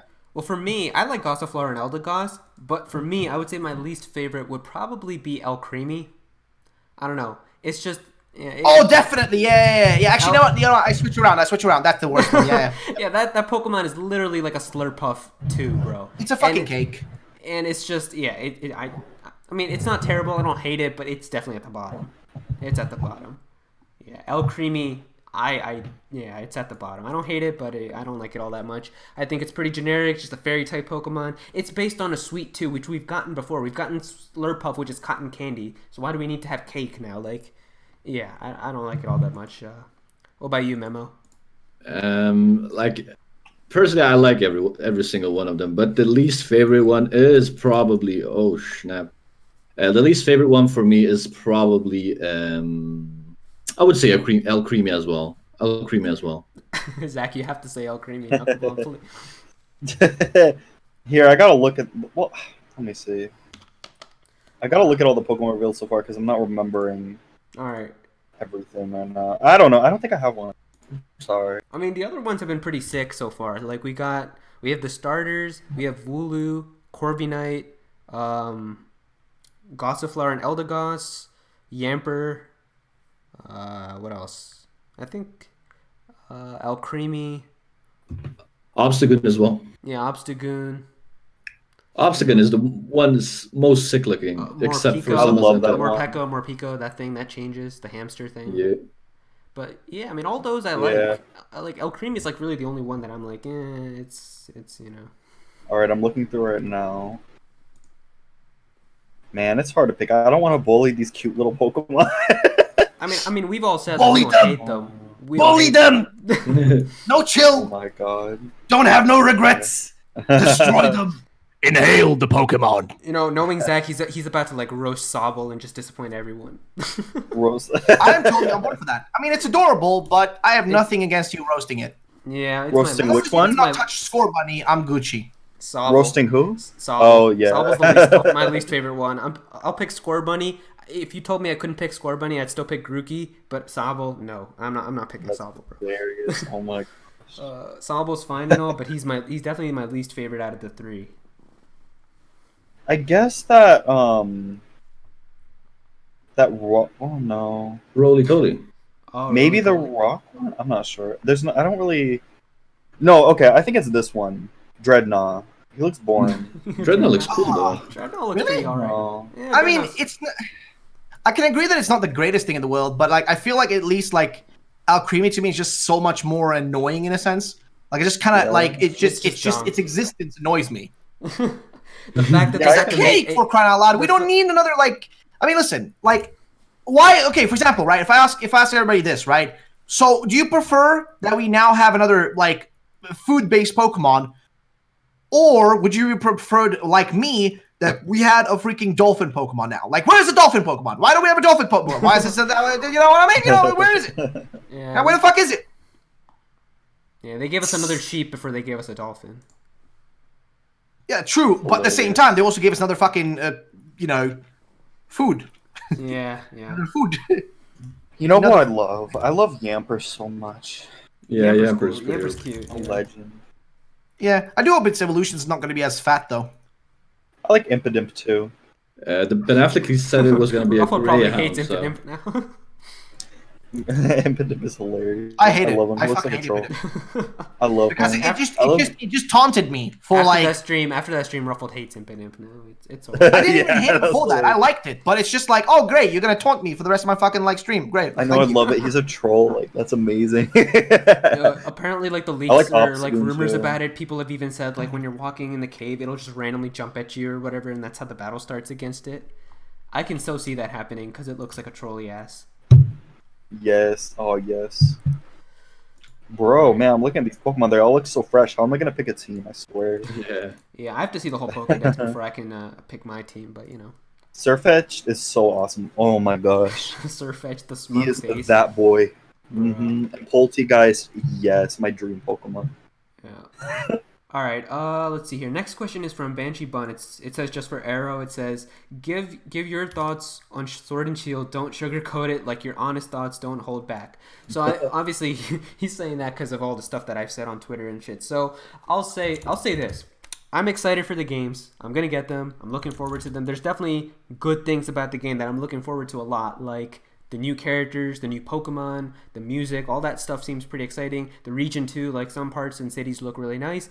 But that still doesn't mean that there aren't things that I'm concerned about or like the direction that they're going and like other things like that. I've expressed my thoughts about it before. At this point, I'm just going to get the game and play it before I give you my final thoughts. I'll make a review video. But yeah, I'm just going in expecting good and bad like pretty much every other video game. Those are my overall thoughts, I guess. But yeah, next question after that is from Dark Forest SJ, who says, due to all the news that's now coming out, are you guys feeling much more hype for Sword and Shield? Yes. So, yeah, I mean, I think we all are. Yeah. I'm actually so excited now. Like I'm actually excited like I usually get before new generation, so I'm really happy. Yeah, usually like for me, like once they announce a new Pokemon game, I'm like, God, can it be November? I just want to play these games. But for Sword and Shield, I haven't had that feeling for like the longest time. Like throughout the whole summer, I just didn't feel like I wanted to play Sword and Shield right away. With all the news coming out and every day, it was just kind of, it felt like more people were just like finding more flaws with it and stuff. I was just like, yeah, I'm not excited for these games at all. I'll still get them, but like I just wasn't. But now that like this stuff is coming out now, people saying the first 90 minutes are good, people saying like, you know, they've spotted lots of new Pokemon, that this game might actually have like a ton of new Pokemon. That stuff's getting me excited now, so I'm looking forward to it. Yeah, I'm really excited now. Like I wasn't excited for a while like you were saying, Yeah. but like in recent, like, you know, with all the previews and like the news, now I'm getting like really amped up. Like I feel like this is just gonna be such a fun game to play during like the holidays and everything. Yep. Rowlet, Memo, you guys got anything about that or same as us? About what now? Yeah, I'm really excited, dude. I can't like wait. you're feeling That's more just- excited about Sword and Shield than you were like in the summer? with all the- Oh, for sure. I mean, Yeah, listen, for I sure, was dude. excited for Sword and Shield the day it was announced. The only Same. reason my kind of hype got a little bit down was because the whole situation around the national decks kind of just like made everything a little bit sour. You know what I mean? Like everything just got a little bit, you know, like fuck, you know, this is exactly. an And then it was issue, after blah, blah. that where like everybody started pointing out other shit about the games, and it was like, Yeah, I mean, The it is infamous right? tree There and is stuff like that. clearly, you know, valid concerns to be had, right? But at the same time, it's also like, I mean, now we know. Now I know why. You know, I'm not pissed off, like, you know, as I was for a while there, because I know that there are other areas of the game they clearly put a lot more time into to make sure that it justifies the missing Pokedex, right? You know, like at least in that sense, it justifies the whole situation. You know, we don't know Not the until whole we get the game, but it makes it a little bit more, you know, like palatable and like Hopefully. logical in a sense. well, hopefully, Yeah. that's what I'm hoping. You know, but we don't know. Until Bro, the that games- one account on Twitter, Clown of the Century. Oh my gosh, did you guys see that? I'm Oh, the yeah, guy- yeah, we, yeah, I'm yeah. not, Oh my we are God, not naming any names. We are not. I'm not naming gonna any mention names. it, but Do do you not- know who it is? Do you remember? I feel like we have an idea. We can talk about that after. Yeah. I'm not Clown naming- of the yeah, Century. Oh my gosh! But I won't say who. We'll be shady. But Yeah, I'm not. Gonna, yeah, we're not gonna mention that. All right. yeah, that was Wait, what's hilarious. up? I'm confused. No, we will talk to you about Oh, it. after Ruffled, stream. you haven't seen it? No, Oh no, no, my no, no. gosh, Yeah, it's so yeah. funny. All right, Yeah, we I don't mean, want to talk about it okay. publicly. Yeah. I'm not gonna talk about that because I already know what's gonna happen to this stream after, so I'm not gonna talk about that now. Yeah. Mystic said, a more serious question. Have you seen the trailer for Persona 5 Scramble? How do you feel? We already talked about this. Alex says, how do you think How do you think? Who do you think that the most popular Phantom Thief is for not being playable? Will affect. Okay, I'm not. That was I don't know. a troll question. Extremely tired says, assuming the Pokemon news hasn't come out by the time that you're reading this, what do you think that they'll do in terms of Halloween? Do you think that it'll be like last year where they show like a Halloween spooky location in the game? Because for Let's Go, they showed off a trailer for Lavender Town. Oh, I forgot about that. That was awesome. Oh Last yeah, year. they did do that last year. We got like a little footage of Yeah. Lavender Town Yeah, last that year. was awesome. Um, I have to make a. you little guys remember? complaint You guys about remember that. for the Sword and Shield trailer how there's like that one like spooky forest area with like the fog and everything. Yep. Maybe- That was the maybe- glitch with that's Tangle, the wasn't first- it? That's the one we watched in the 24-hour stream. Yeah, Yeah. I feel like Yep. maybe they could do something for that for Halloween because it's like a shady. I hope spooky they do area. that. Yeah, that'd be cool. Yeah, I don't know. Okay. We'll see. At this point, I just feel like with this hype cycle, it's so unpredictable. I don't know if they'll do anything. I don't know if we'll get anything now until the games come out. So Yep. It really is unpredictable. yeah. All right. Who? Okay. Next. Vampire Vanilla says, "Are you hyped for Luigi's Mansion?" We talked about that. What do you guys think of Ring Fit Adventure? I didn't get that game, but I want it. I'm gonna get I mean, it. people have been but not saying it now. looks pretty fun from what like their experiences with it. Yeah, like I've heard it's like a genuine workout, which I like. I like Yeah, that yeah. fitness stuff. So Yeah. I personally don't have like any intention of getting it, but you know. yeah, I'll probably get it like. I'll probably get it later on, but Yeah, I'm not gonna get it right now maybe, because like, it's one day $80. if- I mean, Yeah, maybe one day if it's like on sale or something, then. yeah, something like But that. Or I still feel like yeah, it'll be like Labo where I pick it up and then not like play it after like a couple. yeah. Days. Oh my god, I got the Labo VR. I paid like full price for that, and I never even opened it. Yo, that's. I know, but Cam Lewis says, "Are you gonna play Sword or Shield first?"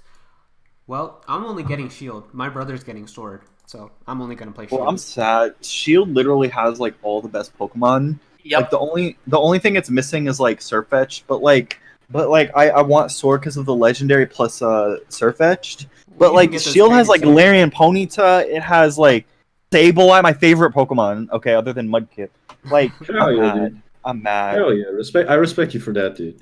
I mean, we Okay. can just trade you the Pokemon if you need them. You know, the other ones, but.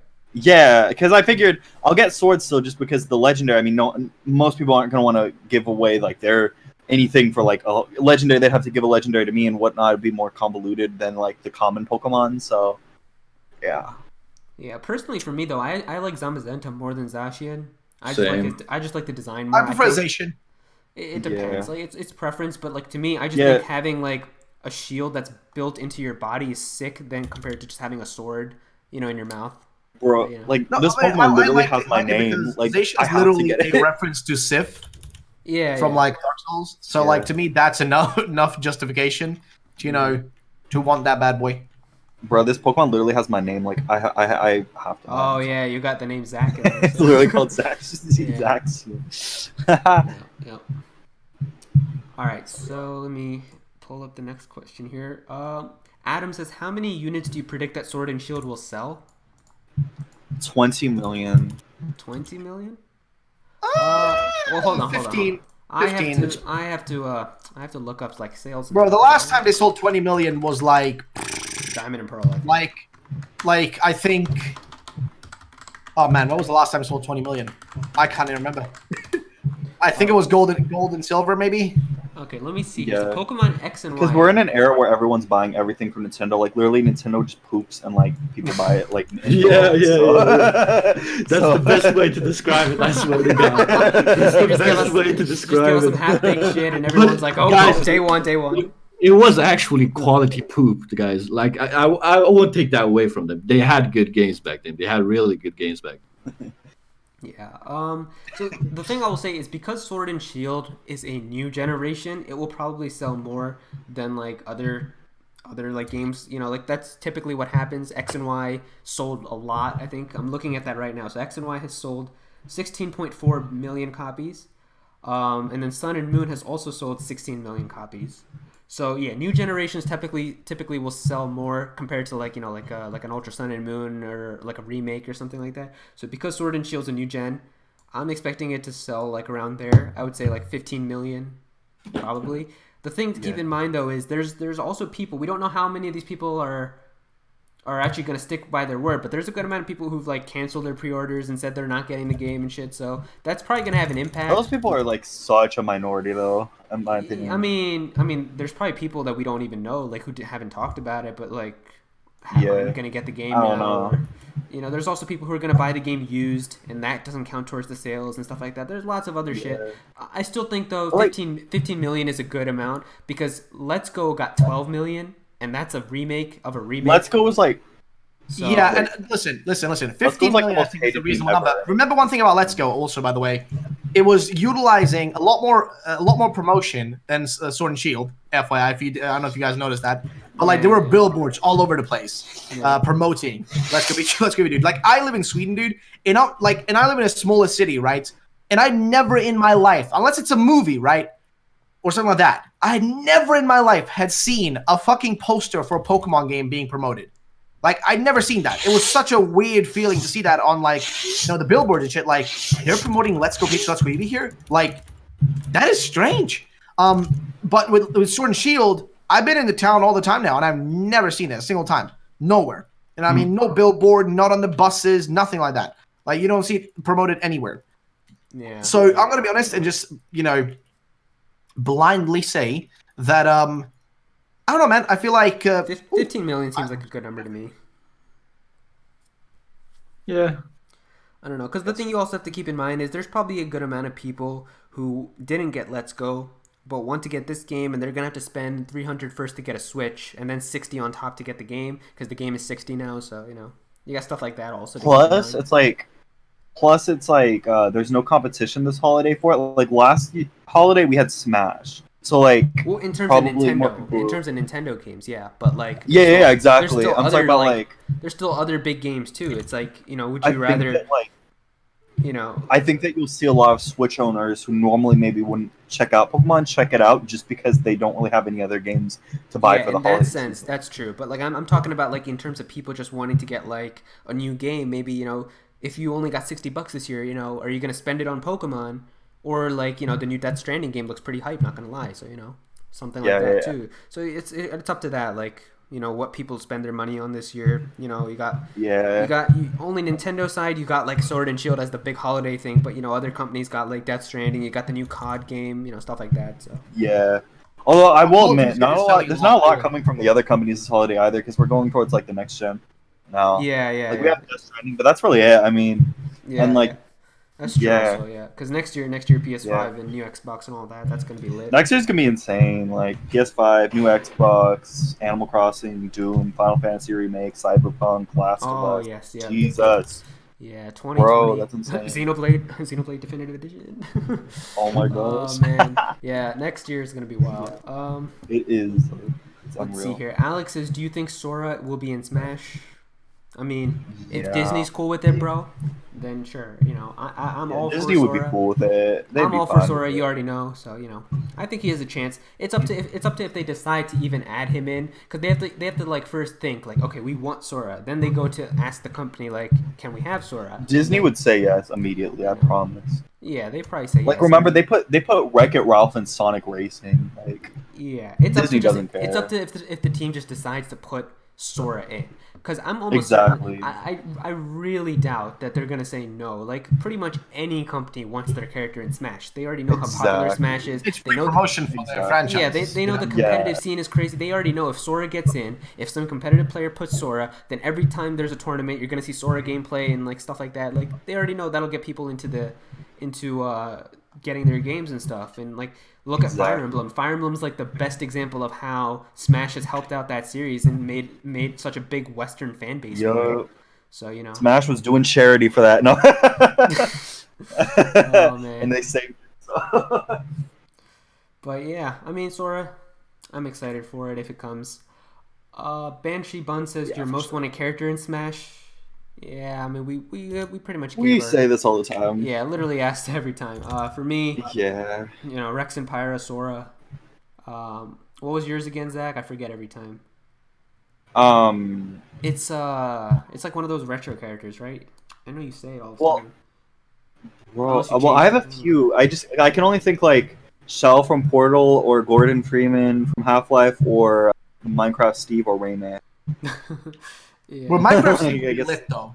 Minecraft Yeah, he would stream, be. oh. Oh man. What about you, Memo? Do you play Smash or? I do, but not like this. In this Smash, I have just played like 50 hours, and my favorite characters so far are actually Pokemon characters. Ironically, I like mean, the just Pokemon trainer is Mario. cool though. I love the Pokemon trainer. Yeah, that's cool. That's cool. I give him that. So yeah, Maybe- like I'm not the best person to ask about Smash. Yeah, I know what you mean. It's just like, what character would you want? So would you want like a new Pokemon in the game then, or Probably one of the Gen 8 Pokemon? evolutions. Exactly, one of the evolutions. Yeah, that would be pretty sick. hmm Let's see. Would you give Dragon Quest a try? And what are your thoughts on the demo? Even though you haven't fully played it, I mean, I'll probably get it. I don't know if you guys have been seeing on Twitter, but like people who've gotten Dragon Quest are saying that game is really really good on the Switch. So. Oh yeah, for sure, bro. It's a proper large scale RPG, you know.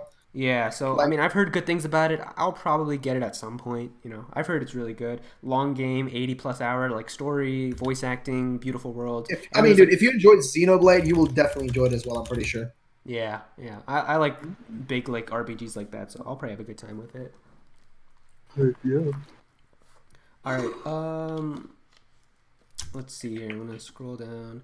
Limitless says, your thoughts on Link's Awakening. Have any of you guys checked it out? Also, if we get one more reveal for Sword and Shield before launch, what do you think that we will see? Crazy that we're going to be playing the game before the next podcast. Yeah, yep. The next podcast we're going to do, we're already going to be playing Sword and Shield. That's crazy. Hell yeah! Can't wait! I can't wait, dude. I'm so Yeah, happy. dude. Yes. Honestly, that's going to So be. you gotta lit. do Like, something where like you have our icons right, but then like that the background is replaced with your Sword and Shield gameplay that you're streaming.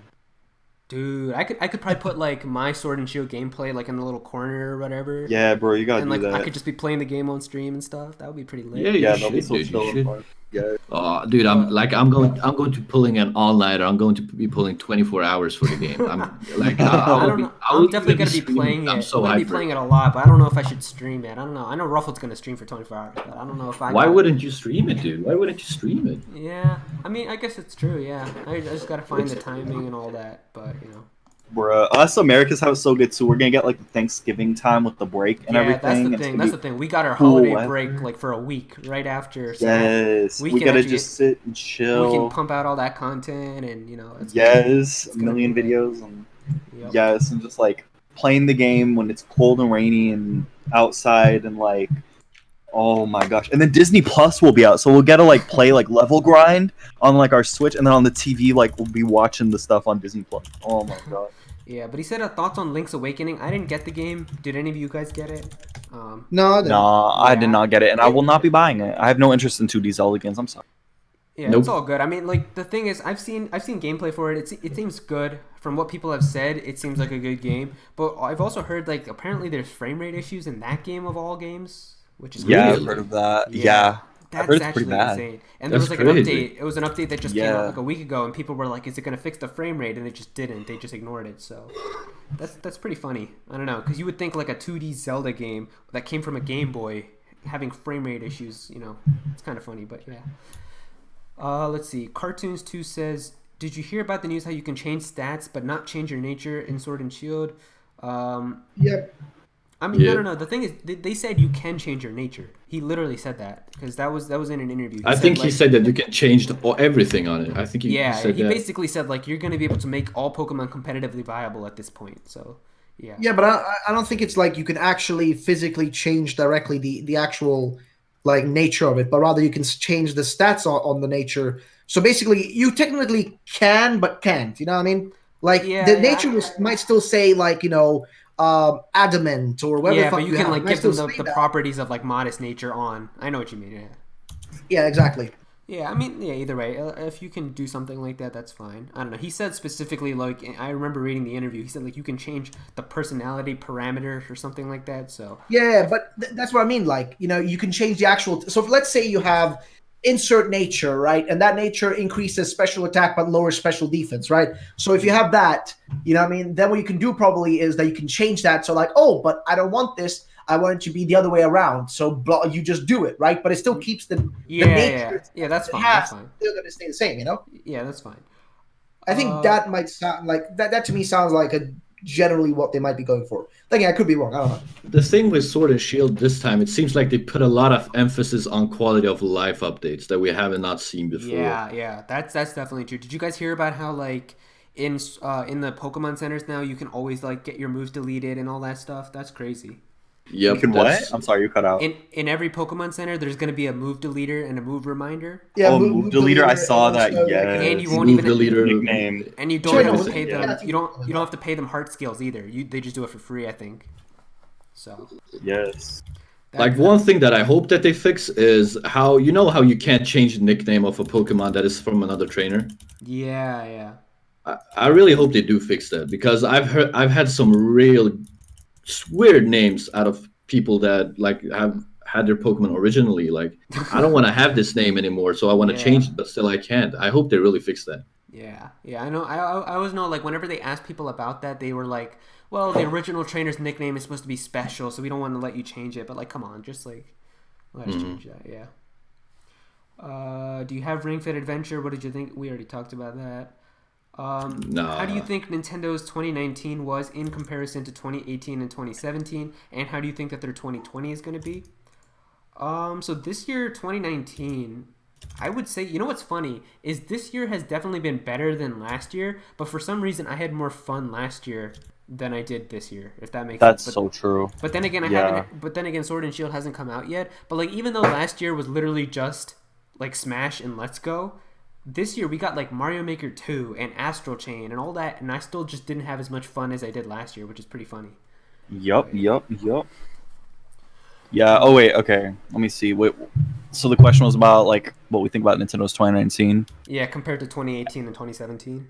Okay. Yeah. So yeah, this was a boring year. Like I did not like it at all. Honestly, I'm excited for Luigi's Mansion and Pokemon. I think those will save us for the rest of the year. Yeah. But anything like literally I enjoyed like one game from them this like year. Mario It Maker was 2, terrible. I hated Mario it. Maker 2 was supposed to be like the big summer game, and I had fun. I with it, but know, it's just boring. Not, like, Dropped it in like a week. Yeah, it's just, yeah. But the thing Yeah. is, the friends update finally came out for that, so we could actually like stream that one day now. You know?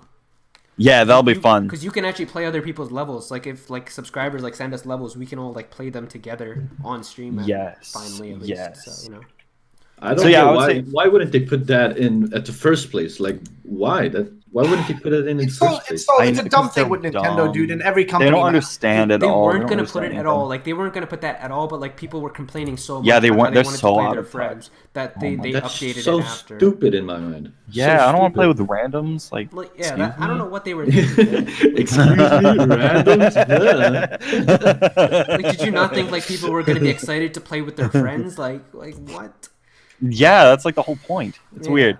So yeah, 2019 was bad. I don't know why. I see people on Twitter always gaslighting, like saying it's the best year ever for Nintendo. No, it's been terrible, man. No, the first year was definitely still the best one. That is not fucking true. It was First terrible. year. Yeah, 2019 was terrible. Like, there's nothing exciting or interesting. Like, there were a few snacks here or there, but nothing like that just was genuinely exciting. Like, none of that. Yeah, I would say still 2017 is the best year they've had.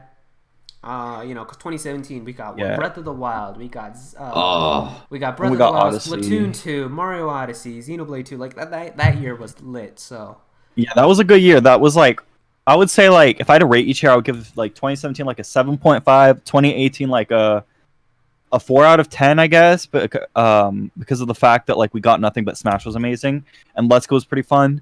yeah, And then those were 2019 I would both give at like the end. same score, like a 4 out of 10. Like I'll give 2019, 2018 kind of equally bad. Like I'm sure how fun was Sword and Shield, but it's like at the very end of the year. You know what I mean? We gotta wait. Exactly. The spacing was like bad, and like They I mean, always who release it in remembers like November. the first 6 months of the year? No one remembers even any of the games that came out. Then other like we had Mario at the very end of those 6 months, right at the like in June with the Mario Maker, which wasn't even that good.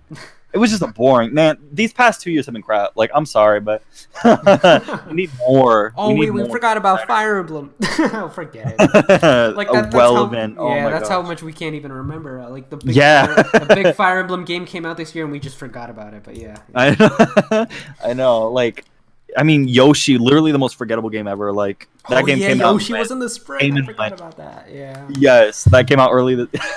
Damn. Yeah, it was bad. It was bad. I don't know why people are saying Nintendo's been just on fire. They really haven't. I mean, they're selling well, but I mean, release-wise, no. Yeah. And the thing 2017 was with, the last iconic year. Yeah, and then the second part of their question was, how do you think that the 2020 year is gonna go? So for I that, don't know. that It is, could be. it's I very don't. How would you even unpredictable. like? I in don't think it'll general, be though, that 'cause we don't know great. what's I don't know. releasing We'll then. see. Yeah, that's Like, just I think what'll happen is that Animal Crossing will come out, so I'll be fine for that year, but everyone else, y'all gonna suffer. oh no, I got Xenoblade, bro. I'm happy. I'm fine. But Yeah. I know what you mean. Like for 2020 though, we don't know that much of what's coming out. We only know that we got Xenoblade and we got Animal Crossing. We don't know- Exactly, 2 we games don't for know- that whole year, and then a we Wii don't U know anything remaster else- of Tokyo Mirage. Yeah, we don't know anything else that's confirmed. So we Exactly. can speculate about what we think could come out, which is what one of those is definitely Breath of the Wild 2, in my opinion. I think that game is coming out next year. Yeah, I I think really that's hope so. Possible, yeah. I feel hope like it does. that's going to be like a holiday game or something, but it's going to be like a big game at the end of next I year. hope would so, say. yeah. I really don't know how 2020 is going to be. I don't think it's looking that hot so far, if we're being real. Like, Animal Crossing, like I said, I'm fine with it personally. Like, Oh, I'm because fine, of bro. Animal I got Crossing, I'll be Xenoblade, fine for bro. that whole year because of Animal Crossing. Like, I don't Xenoblade, care. bro. That's like a free 2,000 Exactly. hours of content for me, bro. So I don't. Yeah. I But don't have objectively any speaking, it problem. doesn't look great. Well, what do you mean, like the gameplay of it, or? No, I'm not talking about that. I'm talking about, like, their game releases. Xenoblade looks great, and so does Animal Crossing. Yeah, I thought you meant the game. I was like, yeah, I mean, some parts of the game still people were like talking about it, like don't look the best, but yeah, it's still in development. So. No, Xenoblade looks good. Yeah. There's nothing wrong with Xenoblade or Animal Crossing. They both look really great in their own way. Yeah. So But hopefully they have other Yeah. surprises. I'm sure they will. Like they're. I really hope they do. I want them to actually have a good year. Yeah, and then we've got, of course, the topic. Do you think Pokemon is getting a game next year? Diamond and Pearl remake. Yep.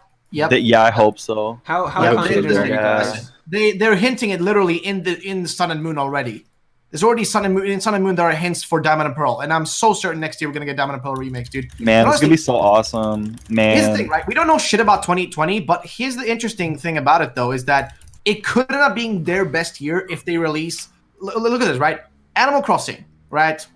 To kick off the year, essentially. Yes. Potentially Breath of the Wild. Who knows what's happening with that Metroid game? Who knows? That game is never coming out. I mean, yeah, dude, I'm saying, who knows? Who knows what's happening there, man? You know what I mean? But I hope Like, that they in have a great year. I honesty, really do. I don't know what's going and then on. Pokemon as well on top of that. Diamond and Pearl, remakes. Some of the most anticipated things that people wanted from Game Freak for the know. longest time. Like that shit would be amazing, man. It's gonna be so surreal, especially with some stuff. Aero knows, but it's gonna be so surreal because of some stuff. Yeah. Yeah. But listen, the only thing that's guaranteed for next year is Animal Crossing. And if that's the only big thing next year, then what the fuck are they gonna do? Yeah. They're lucky because Animal Crossing's endless. So I mean, Yeah, because the I'll thing be is, good for that year. 'cause But the thing is they got Xenoblade, but that's a remaster of an old game. You know what I mean? We need new content, Yeah. new. we have stuff. 2 remasters and 1 new game. So 1 new game for 2020 so far, which is Animal Crossing. Which they're lucky it's Animal Crossing because otherwise I would be tearing them in half. And there's other things, like I said, Breath of the Wild 2 could come out. Do you guys think Bayonetta 3 could come out next year? I think that could be possible. Seriously, Yeah. that game was announced last 'Cause century. We still don't know anything that was about announced in it. 2017, and it's by Platinum Games. So I figured, Platinum Games was probably working on Astral Chain this time, so they didn't have time to work Yeah. on it as much. Man, they That game- wasted that development. No, I'm just kidding. Okay. But Could that have gone game's into been- Bayonetta. That game's been out now, so they're probably working on Bayonetta 3. So I think that has a chance of coming out next year. Yeah, maybe in the hopefully. summer, fall title, something like that. But we really don't know with them. They're so unpredictable. Yeah, And, they could weird. pull up a new IP again next year for all we know. I want a new IP. I feel like we're due for one now. Some kind of new IP that's actually iconic, like Splatoon was when it was revealed. Something new and fresh. Straight from Nintendo. I'm wanting that. I mean, they tried that with want ARMS and it that. didn't work out for them. So. Yeah, that was trash. No, I want a single player new IP, a single player game, new adventure, new gameplay style, completely new, crazy from a real studio that makes good games. Yeah. I'm ready for that. A big ambitious project. That'll be sick. Yeah, a single player kind of or either resurrecting an old IP or a new one entirely. I wouldn't mind a Ice Climbers reboot with a platformer where it's you're climbing and Can we get a Kid Icarus on Switch, please? Yeah, I want Kid Icarus Uprising 2 so badly. Oh, Come not on, even man. Uprising 2, but just a Kid Icarus game. Yes, but Kid Icarus oh my god, that was so good. The writing in it was so good, and jokes and the gameplay, and oh my gosh. And like the only issue that reviewers had was the controls, which would be fixed with a dual analog stick on the Switch, so it would be the most perfect game like ever created. Yeah, that's the thing that people. Oh didn't my like about gosh. it, yeah. See, and oh my goodness, yes, and they could have like, just yes. Oh my god, I saw someone point out too that like there's an underworld in Kid Icarus Uprising or like the Kid Icarus world, right? And someone was pointing out how like they could do like a Smash trailer with the Doom guy in there, and then like Pit could help him. That would be awesome. Yeah. All right, yeah. so let's see here. Let's see. This is a weird question. What is your favorite McDonald's drink? It's such a random question, bro. I love that question. What? Amazing. Like, well, there's a meme, right? Like about the McDonald's Sprite, right? Really? The cranberry one. Is that why? Well, no. There's like a meme about McDonald's Sprite being insanely good and better than all the other Sprites. I don't know why. I've never. No, heard that's People probably say- just a meme, dude. That's probably Yeah, that just is a meme. Yeah, but like people say it, it's like allegedly like when you go to McDonald's, the Sprite it's different in a good way though. Like it's better.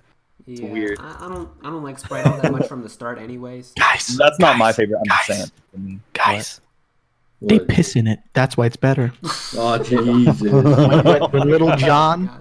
and Big Oh Steve, God, they take out their dongers bro. and they go ham in that bitch. Oh, there's Did so the much helicopter urine. in it or what? But- Bro, there's so much urine you would think it's a golden shower. Oh my. Oh my god! I'm never buying Sprite again from McDonald's, dude. Thank you. But yeah, So much urine. favorite McDonald's drink, bro? I don't know. Like for me, probably Shamrock Shakes. I love Shamrock Shakes. Oh, those are awesome, man. I would guess. Yeah. Mine They would probably have them be back right the- now. They have them Dude, back right the- now. Only in Philly because of the Eagles, bro. It's so sick. Oh my gosh, that's awesome. What the heck? Yeah, I can go I can walk down to my McDonald's right now and get Shamrock Shakes in October. That's It's awesome. It's so sick. You know? Yeah, I would probably have to say that too. Or the their caramel iced coffee, I think, with like with chocolate in it, like chocolate syrup. That's really Oh good. yeah, I think I've had that before. It's pretty good. Yeah, it's pretty good. I forgot if it was their caramel or their mocha, but one of them is. I think it's their mocha. One of them is just really good. I forgot which one, but some kind of iced coffee, I guess. And the Shamrock Shake, like you said. Yeah, those are dope.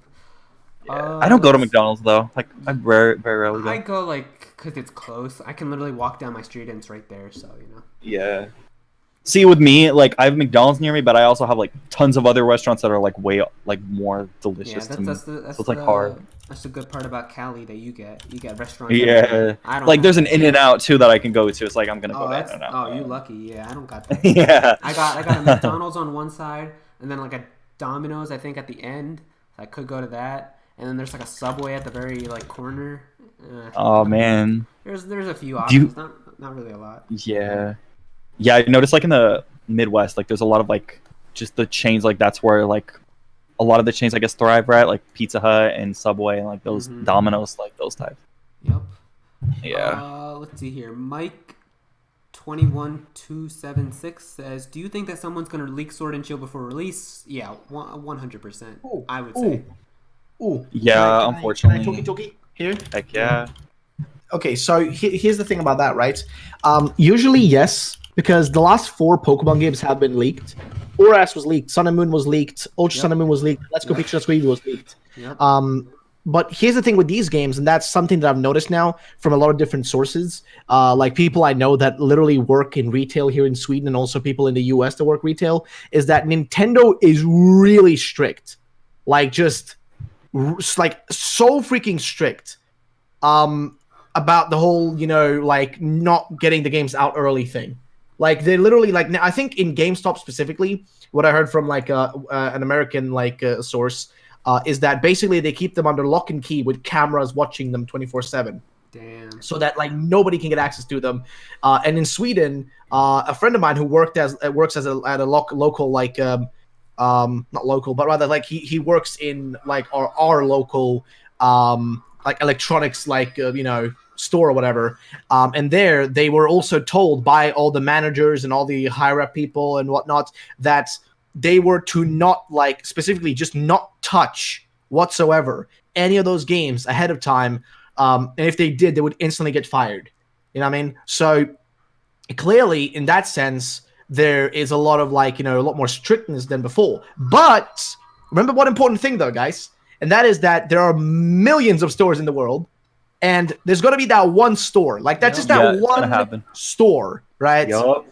With that one guy who just does not give enough fucks, right? Let's just call him Steve, okay? Steve doesn't give a shit about what Nintendo says. All Steve wants to do is play the game and tell people that, oh, here's what it looks like. That's all Steve cares about. Steve doesn't care about what Nintendo says. Steve doesn't care what his boss says. Steve wants to play the game. And so Steve will get to play the game because he's going to be a little bit of a bitch. Not a bitch, really. He's going to be a legend. He'll play it. No. And when he does, the game will leak. But the thing is, it is far less likely now than it was last year, right? Like, they're clearly putting a lot more effort into keeping these games hidden. Like, look at, like, every aspect of it, right? When, like, the demo is, again, being hidden, right? They're not releasing a demo out into the public.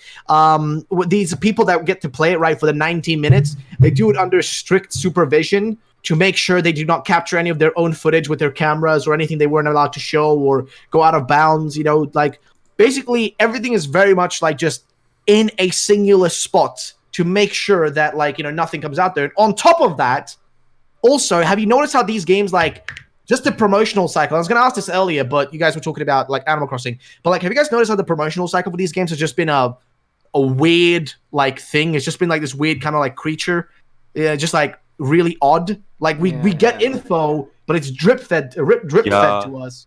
And it's just, like, confusing. You know what I mean?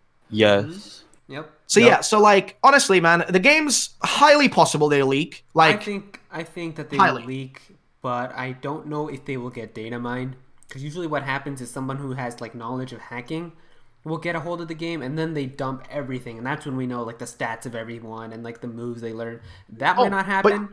But I feel like someone will at least get the game and take, like, pictures with their cell phone and show you, like, new Pokemon and stuff. We'll get some of that. Well, usually what it works like is, right, there's a retailer that gets it. There's a guy from the retailer who gives it usually to a middleman, and then that middleman gives it to a data miner. That's how it was in the past with all the leaks, right? Yeah. And usually those leaks come out of places like very, like, kind of a little bit all over the place. China often does have that. Yeah, dude. The leaks with Pokemon, not even Pokemon, just Nintendo games, they all happen, like, randomly, like, throughout the world. Like this year, like, Fire Emblem got leaked by China. Last year, Mexico leaked Smash, and then the year before, like, Splatoon 2 got leaked by Paris. Like, they're all over the world. Like, what happens with these leaks? Mm-hmm. So, like, I mean, I know they've been, like, shutting down a lot of leakers in China recently. Nintendo, like, arresting them and shit. You know what I mean? Like, and jail times. And, like, it's been very much under the radar for most people. Like, we haven't really heard from it from media and stuff, but they've been, like, cracking down on them hard. But at the same time, they can't stop it, right? It's impossible to stop it. I mean, Smash Brothers, for crying out loud, like, one of the biggest games for the Switch. You know what I mean? I'd probably say, I mean, as much as I love Pokemon, I'd probably say Smash Brothers was bigger in terms of, like, scale. Right, and the general, like, hype from people. I mean, Smash is the third most selling game on the Switch already. So yeah. Yeah, you know what I mean, like, it's a big ass franchise. So, you know what I mean, that game got leaked, right? That shit was leaked ahead of time. So, like, I feel like it shouldn't be impossible to assume that, hey, Sword and Shield might get leaked as well. I mean, so far they haven't, because I don't think the retailers have gotten the actual physical copies just yet. I think they should be getting them, like, this week, like this actual at the end of this week. Really, if you want my biggest, like, I would say, chance of happening, I would say as soon as November begins, November 1st, I would say after that, there's a decent chance. Yep. But as we get closer, like the second week of November, I think that's when the games come out, though, right? Second week? Let me check. No, it's into the third week. Oh, no, it's the third week. Yeah. So that second week from the 3rd of November to, like, the 9th, we could get something there, or maybe even, like, a couple days, like, just that week that the game comes out, like the beginning of that week, like the 11th, 12th, around there. Those types of days, I think you can expect something maybe. But I still think like a 99% chance it'll leak. When they data mine Pokemon Sword and Shield, and then they find, like, Sinnoh stuff in it. Oh my god. I'm gonna post that Mori show video when that happens. they have like that limited Pokédex in the games, and they data mine them, and they find the code of every Pokemon just in the game? Oh You know my how? gosh, Can you they're gonna imagine get Oh, that would the piss reaction? people off. They're gonna Can you- get Can you canceled. imagine the? Can you just imagine the reaction? Can you imagine the reaction if there's only like 500 Pokemon in there, but you look through the code and all 900 are there? Oh my I would god, bro! scream laughing. I would Yeah. scream laughing. But yeah. Anyway, let me move to the next question. Question for Aero. Do you think that Xenoblade Definitive Edition will release on the OG game's anniversary? That's highly likely. I talked about that in my video. The original game comes out on June 10th, I think, or 12th. It's like one of those days. I feel like that would be the perfect time to release it. Like, it's a big game, lots of content in there. Release that in June, like at the start of summer. Give everyone like a big game to play in the summer. I think that would be the best choice, but you know, I hope they don't. Which do game? Xenoblade. Oh, Xenoblade. I Yeah. hope that's like. I hope that comes out. I hope it comes out early. Like I want it to be a spring or summer title. I don't want them to like Yeah. hold that until like December, like a late game, like a Uh-huh. fall, winter game. I want Yeah. that to be spring, summer, like early. So hopefully they decide to do that. Mhm. Sorry, I can't watch. But what is your favorite Pokemon in Sword and Shield so far? My favorite, Score Bunny, I guess probably. What about you guys? One. Score Bunny probably for me as well. Yeah, Score Probably Grookey, and then Zamazenta at a close second. Yeah. Bro, I guess that? yeah. I guess I'll just say Score Bunny and. Oh, I know you like think that he's new my teacup fave. one a lot, right? Yeah, the teacup for the non-starter guys. and Polty Yeah, guys. yeah, you Yeah. love that one because I remember you made that your Yes. profile picture and everything. Yes, I love Polty guys so much. Poltergeist is pretty rad, I'm not gonna lie. Mhm. Yeah. Yup. Ash said, "What are your thoughts on Persona 5?" Okay, we already talked about that. Shifted Pyro, what's up? He says, "What would be your ideal release schedule for 2020 if you were in charge of Nintendo? So like you get to come up with your schedule." Well, Oh You yeah, can't- y'all would can't- actually get good release schedule. well, you can't do anything about Animal Crossing because they already locked a release date for that. Yeah, But I for would sure. put Xenoblade in the summer. I would put Breath of the Wild 2 in like the fall, like around September or October. November, I'd put Diamond and Pearl remakes, and maybe in December like Bayonetta 3. That would be like the best 2020 for me, I would say. Okay, Okay, yeah. So I would do like. I actually like Animal Crossing for March because it's like Animal Crossing is something you want to start in the spring or summer. So I'll keep Yeah. that. We have Tokyo Mirage Sessions already in January. So I guess for February, bro, it's so hard to work with it because like we don't really know what they're making. So I'd have to come up with games. You know what I'm saying? Oh, I didn't think of like one every month. I just I thought would of like put- the general season. I know- Like, Yeah, I know. I would put Xenoblade in May, like early May. that would be lit. Like, very I would be early so May. happy because May is like right when my semester ends, so I'd have like the whole like summer break to Yes. play. Oh man, Yes. I'd be And streaming I that would- shit all the time. Yes. And then I would give Breath of the Wild 2 a November release, I guess. I think that just works. Well, you'd have Pokemon then, right? What? Pokemon would be November though, right? Well, if I was in charge of Nintendo, Pokemon, the Sinnoh remakes would come out around the summertime. Like, because that's how I grew up playing them. So, we 'cause, haven't like, had they a came out in the summer spring back release- then. We haven't had a summer Pokemon release in long ass time. Remember know, when they I used to do miss that? those Like us people in Europe, we've never had that, bro. I Like, would- at least you got the games like 6 months before us, dude. I was looking at YouTube and stuff like that when you were Well, I playing. remember like Japan would get them first, and they'd upload videos or whatever to YouTube, and then I remember we'd get them, and then we'd upload videos, but then Europe would get them last. They hated Europe for some reason, bro. Yeah, nobody likes us, dude.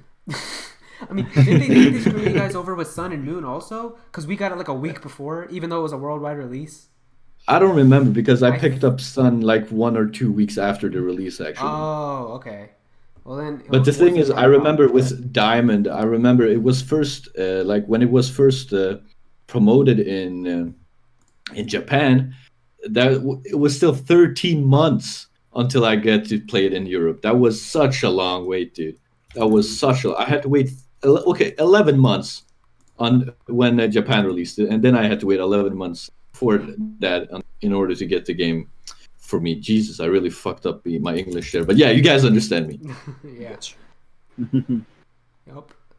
All right, actually, change Breath of the Wild 2 to October because it's going to be a spooky game because they said it's darker than Majora's Mask.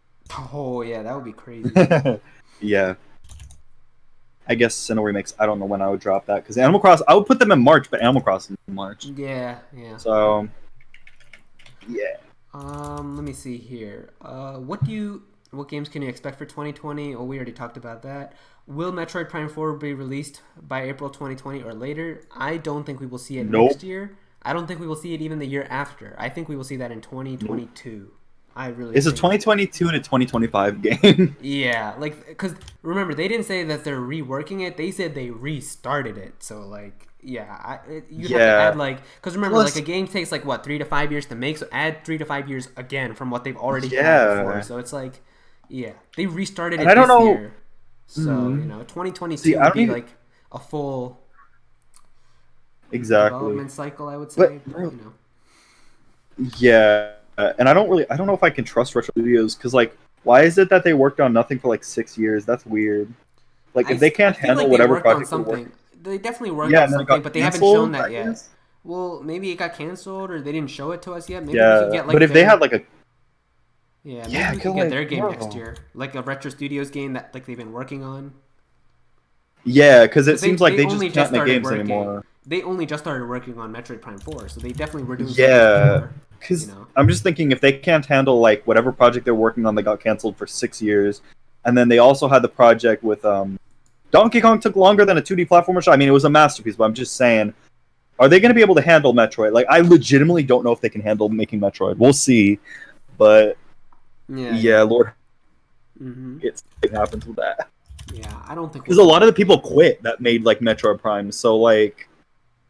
I'm legitimately wondering. And did you see like on Twitter the official Retro Studios account put out a tweet saying like they were hiring for Metroid Prime 4? Did you see that tweet? Oh, that's awesome. They like literally said like, do you want to work on Metroid Prime 4? We're looking for new 3D designers or whatever. So like that should give you an indicator. We're not seeing that game for a long time. We ain't never seen that game. Funniest thing, yeah. Like literally, I'm about to graduate high school and college and still not be able to play that game. That's crazy. That's hilarious. We're literally gonna be fresh out of college, like everything when when that drops. Like I graduate in like 3 years, and that's still gonna be. I know. That's crazy. Bro. We'll be married with like our first kid. Like, man, it's gonna be some time. Yeah. Let's see here. Dark Forest says, how do you think that the Ben Affleck leak got so much information correct 6 months ahead of the game's release? That leak is legendary. The Ben Affleck leak? Excuse me? Yeah, the Ben Affleck leak. Yeah, Ben Affleck. I haven't been paying attention to leaks because I kind of don't want to spoil anything for myself. Well, basically, like when we got that Sword and Shield Direct, like in June, after that Direct ended, people discovered, like on 4chan, there was this one guy who went on, he put a picture of Ben Affleck, and then in May, he posted... I remember seeing that, yeah. Yeah, he posted a whole bunch of information. And all of that has been gotten like more and more credible as soon as we've gotten new information. They talked about like Beat and Marnie and Sonya and Wooloo and all that. So I don't know, how did they get it? I feel that this is definitely a person who has like some internal details. You know what I mean? Like maybe a localizer or like something like that. Leaks be different now. Yeah. It Ben Affleck. It could be Masuda himself, man. I don't know. Like, I know, man. No, I think it's somebody who got like, I guess, play like beta access, or maybe honestly, if you think about it, in reality, would it really be that surprising to assume that maybe it could actually be Nintendo themselves and like Game Freak and stuff doing that? Because it is a way to hype things up nowadays. That's actually. It's a genuine, it's a valid tactic, because I know COD does that all the time, where they purposely like leak out their games on purpose to get people hyped about it. Yeah, so could be possible. Because actually, there was a study done about that people actually enjoy products more, like games, etc., things. Like they actually enjoy them more when they get spoiled, to them. It's like a weird phenomenon. I don't know how it makes any sense, but apparently, I don't know. People apparently enjoy media more when it's a bit spoiled to them. So, would it really be surprising to assume that inside of their advertising plans, they might be like, hey, what if we actually reveal stuff through these other sources, other means that actually aren't official, and make it seem like this is being leaked by some hidden crazy source or whatever, like definitely make it be possible. Let's see here. Do you think that Breath of the Wild 2 could launch alongside a Switch Pro, like how the OG Switch came out with Breath of the Wild next Can year? y'all please do that? We need a Switch Pro, bro. Oh, We need I one. am like Please. 99.9% sure we are getting a Pro or like a powerful Switch next year. Yes, Like, please. We need because- one. because Y'all here's can make the it thing. dock only. I Because- don't care. Like, here's the thing. Like, next year, without a doubt, the next gen is coming out. PlayStation 5 is going to come out. The new Xbox is going to come out. No one is going to care about the Switch when they've got all these crazy advertisements for PS5 and Xbox and everything. So Nintendo's going to have to put out something, at least like in terms of hardware, to at least compete or be at the same level. You know what I mean? You forget something, Listen, though. It dude. won't I gotta be- say it something. Nintendo won't doesn't be- really compete with those guys usually. They kind of do their own thing. I don't know. Like, if you actually look at the way I still feel like there's going to be something, though. It won't be like I as mean, powerful. probably might be something, but in terms of like actually competing with, like, they don't tend to do that. They tend to just kind of stick in their own little, like, in their own little position and just kind of doing their own little thing. It's like, it tends to be their MO, so to say. I still feel like we'll probably get something. That's what I feel like. I just think it will be right. I think, and there's been rumors and stuff going around about a Switch Pro for like months now. It's been, everyone said like, there's a Switch Mini and there's a Switch Pro, and like, we've gotten the Mini, and so now, we've got the Pro left to come out. So makes sense. Obviously, it's not going to be like people coming up with like ludicrous things about it. That's not going to happen. It's not going to be 4K games and shit like that. But it'll be. I think it'll be a little more powerful than the current Switch that we have. I feel like some of the games that we have on the Switch right now that run in like 30 FPS can probably be 60 with that new Switch. Because apparently, like with there's a particular video I watched. It's from Review Tech USA. I don't know if you guys know about him, but Yep. He put up a long video where he's talking about like the Switch Pro and like when it's gonna come out and stuff. And if you like think about it, like there's lots of things that are leading people to think that it's probably going to come soon, and it's not even going to be Nvidia based, but like some other company's going to help them with it, because there's like hidden things that he was talking about where like the Nintendo account on Twitter unfollowed the Nvidia account, which is kind of fishy if you think about it. Because think about it, like the Switch has Nvidia's stuff in it. Why would they not be partnered and follow each other and stuff? There's a lot of fishy things going on, so I feel like there's a chance we will see a Switch Pro or like a more powerful configuration of the Switch next year. And I think releasing that around holiday time would be the best thing. Having that with like a Breath of the Wild 2 bundle or something, I can see that happening. Yeah. See, because like I feel like Nintendo's gonna be, and not in terms of like directly competing, but in terms of attention and everything. Dang, dude. Yeah, because it's not even about Nintendo. It's not even about... Sorry. No, it's all good. I'm sorry. I rage, bro. I like. I'm all for, bro. I'm like, no. Sorry. No, it's all good. Continue. That was hilarious. Sorry. I couldn't help it, dude. I was just raging. No, it's all good.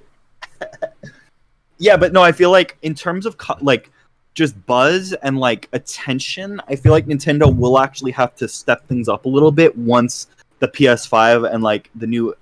I mean, I don't know if we really care. I don't know if that new Xbox is gonna make waves. I don't know. Xbox is not so hot, but here's also that the thing. PS5. It's not even about Nintendo wanting to compete with them. It's also because they need the support from their third parties.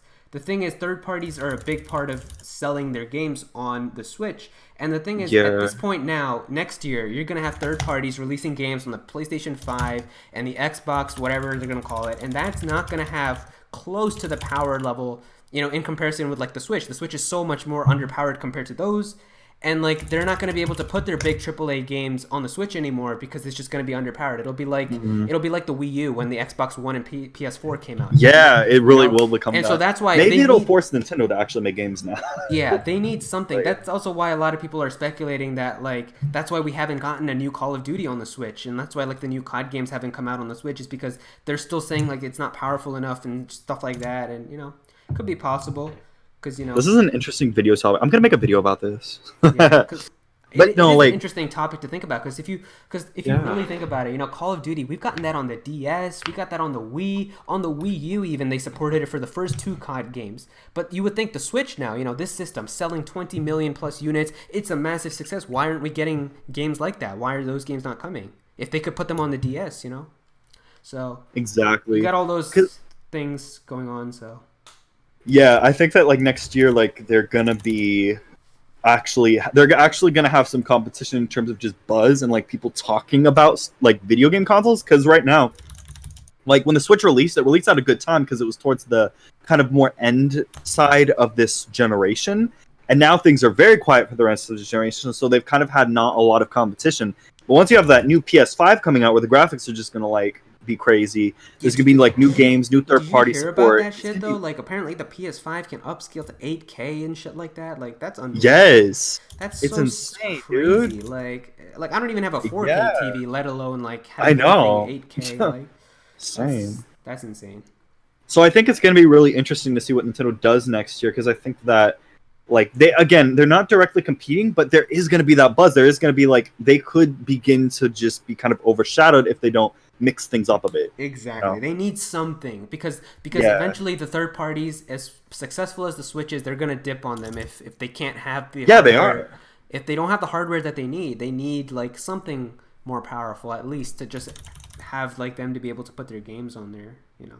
Exactly. I think that next year they're going to have to release So- some killer games. I think Breath of the Wild 2 will help with that. Animal Crossing will help with that. Just release some really killer games, some new hardware, and I think that they'll be good as we transition into next gen. It's essentially gonna be like when we had the 3DS and then we got the new Nintendo 3DS, which had more power and stuff. Exactly. It'll be like that. It'll be. I sure hope to God they don't call it the new Nintendo Switch, but like. No. You know. No, They should call it Nintendo Switch Ultimate, like Smash Ultimate. Just call it the Nintendo Switch Pro. All right, like that's what everyone's dubbed it, and it sounds perfectly fine. Like, yeah, I don't know. I feel like that name's a little boring. I like the name Switch Lite. That was a cute name. So Yeah, I want like- something fun and flavorful. yeah, hopefully. Also, like, okay, on an off note in terms of hardware, but like, can we please have like a normal like fun intro like they've always had that for some reason is missing now, and like hardware like menu music and stuff, please, and like meme maker music, please. Oh yeah, menu music, eShop music. Yeah, the Yes. Switch is like dead in terms eShop of music. that. I know it's the most soulless system ever. Like, there's I made a no video on that. personality. Like even the Wii U. Yes. I remember when you turn on the Wii U, you had like the little jingles and all the Mii's running around and all that. Yes, the Wii U had some background music. I had the Mii's walking around Warwara Plaza. That was really cool, and that was such a cool concept. Like, say what you will about the Wii U, but the design was fun, honestly. Yeah, I liked They it. were- It was a good system. I want Soul in the Switch again, or in the Switch, like, because every Nintendo system has always had some kind of cute little quirk about it. Like, the GameCube intro was iconic. The Game Boy Advance, I mean, Someone the in the chat shine said thing. They're gonna call it the Nintendo Switch U. I should mute you for that. The Nintendo Why Switch not? U. Oh my god. yeah. Uh, But anyway, yeah. Side note. but All yeah, right. that's gonna do it. I mean, do you have anything to add, Memo? No, I'm good, dude. All right. So I think we can just take like a few from the chat, few questions, and then we're done here. Yes. Yeah, it's like what 5:48 for me. We could probably go until like 6 or so, I guess, and then I'm probably gonna be done. That's like what 12 more minutes, I say. Let me scroll through here, see if people ask any questions. We're looking in the chat now, so if you guys got any questions, you can add them in the chat, and we'll try to read off of them. Let me see here.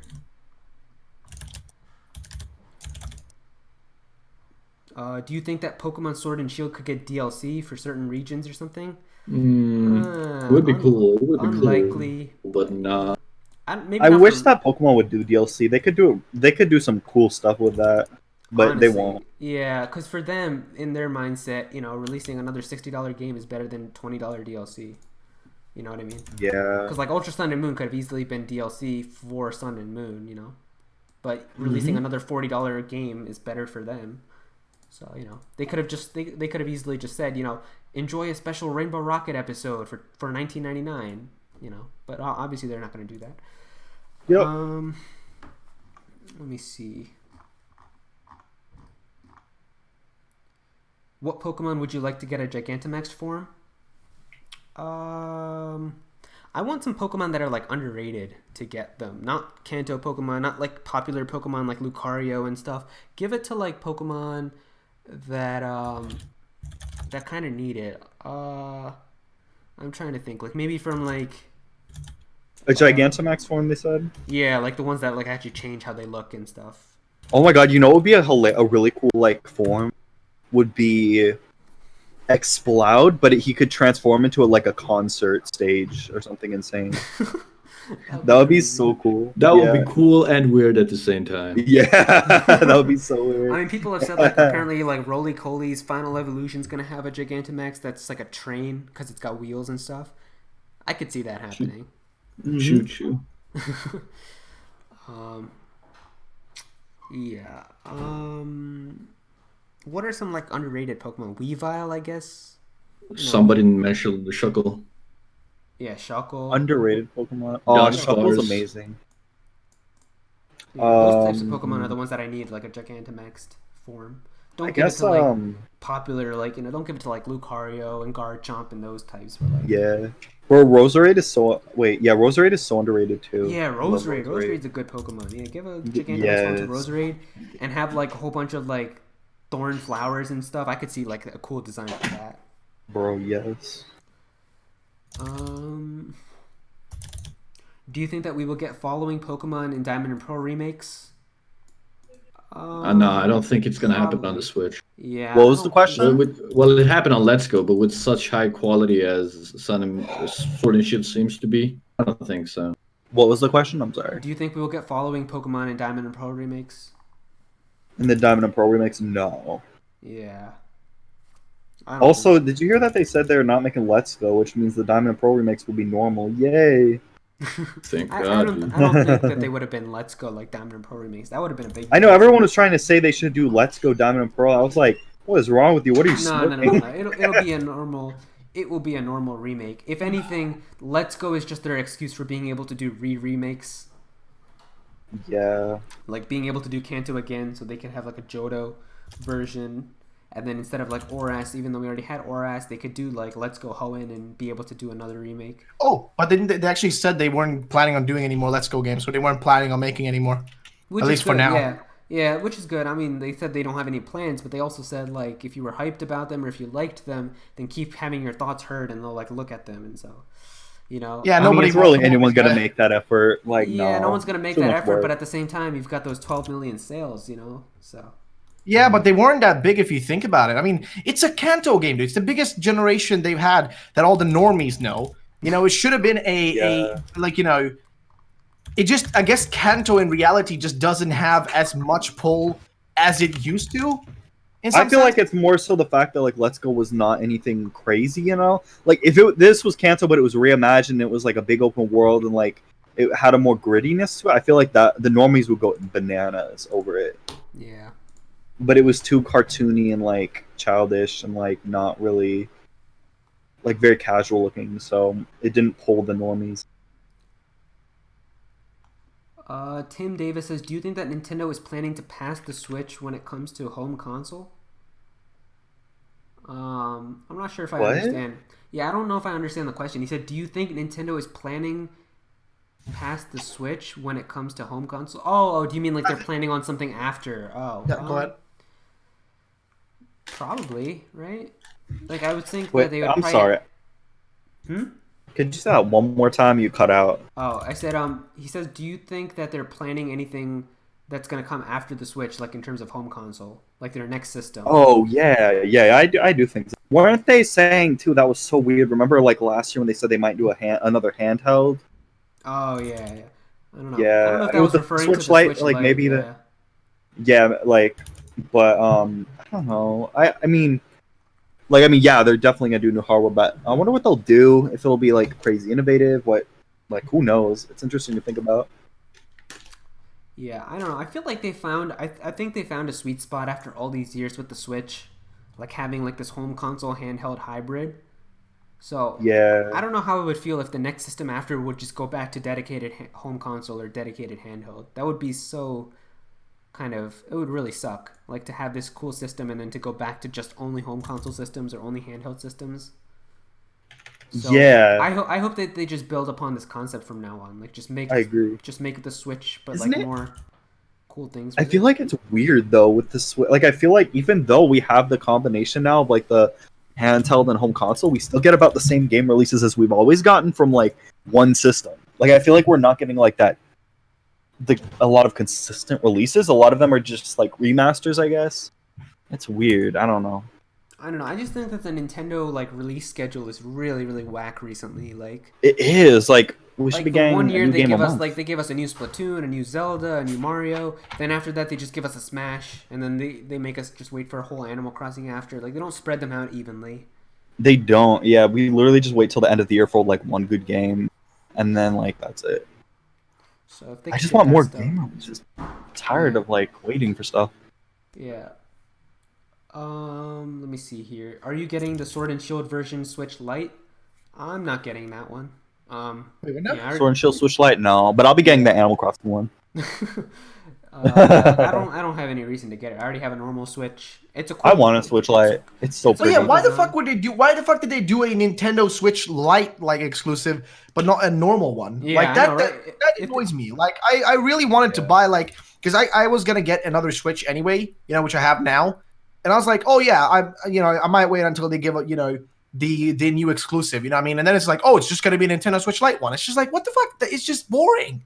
Yeah. It's like I don't want a Nintendo Switch Lite. It's stupid. Yeah, sure, it's less expensive, but I can't even dock it. The one thing that makes the Switch worthwhile, being able to like Also- dock it and playing it in play it, in handheld, is removed. It's like it's just like another 3DS at that point. It's like what the fuck, just pointless, stupid, man, stupid. The funny Yeah. thing Also, is, why does the Switch Lite have drifting still? Why? Why? Oh yeah, Oh yeah, that is messed up. That is messed up. that's a whole other Nintendo, like problem. I don't even understand. Bro, I'm so annoyed. That's crazy. Like the Switch. I mean, my Switch hasn't had any drifting issues, and I've had it since day one. But I know for a fact that it exists because people have shown me their Switches, and like I have a friend at college who has their Switch only for a few months, and that thing drifts like crazy. Like as soon as he turns it on, all the menus start going crazy. So it's yeah, I don't know. I would have thought like after their next hardware release they would have at least fixed it, but people have apparently taken apart the Switch Lite, and apparently the stuff that they use in the joysticks is exactly the same. Bro, they never learn. I'm tired, man. Yeah, and the thing that's good about the US at least is they said like if you have any issues with your Switch, you can send in the Joy-Con. They'll send you either a replacement or fix your Joy-Con drift for free. But I don't think that's available. Yeah, but everybody else is fucked. Yeah, like, I don't think that's not y'all available still made for, a like- faulty product, and you deliberately kept it with the next one. Like, what is wrong with y'all? Yeah, but like Ruffle annoying, and like man. Memo are screwed basically. They can't do it. They have to pay the Yeah, money. and I have Joy Cons that have been drifted already. That's, Yeah, I mean, that's so- unbelievable. I And haven't had that problem yet. And the thing But with I've the had had Switch, Switch for too long either. the thing with the Switch Lite though is the Joy Cons can't even come off. That's just part of the system. You know what I mean? Mhm. At Yeah, least, like, that's the thing that's so messed up about it, because the Switch, if you got Joy-Con drift, you can buy new ones, and it's expensive because they're expensive as hell. But at least you can get new ones. This one, your whole system is just you're screwed. Like if you got that issue. Yeah, y'all need to fix that. It's And like, Yeah, apparently, sweet. Pronto. Yep, like fix some it. some of the some of the people that are saying like they bought the game and they bought like a game with it, and after like 19 hours they started having drifting issues, which is just crazy. Not even a day of use, and like they're already drifting. Like I'm tired, man. that's unbelievable.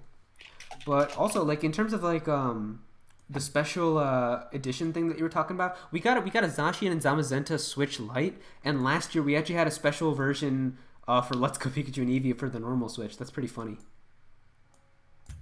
Like they had a special edition Let's Go Switch for Pikachu and Eevee, but they didn't give us one for Sword and Shield this year.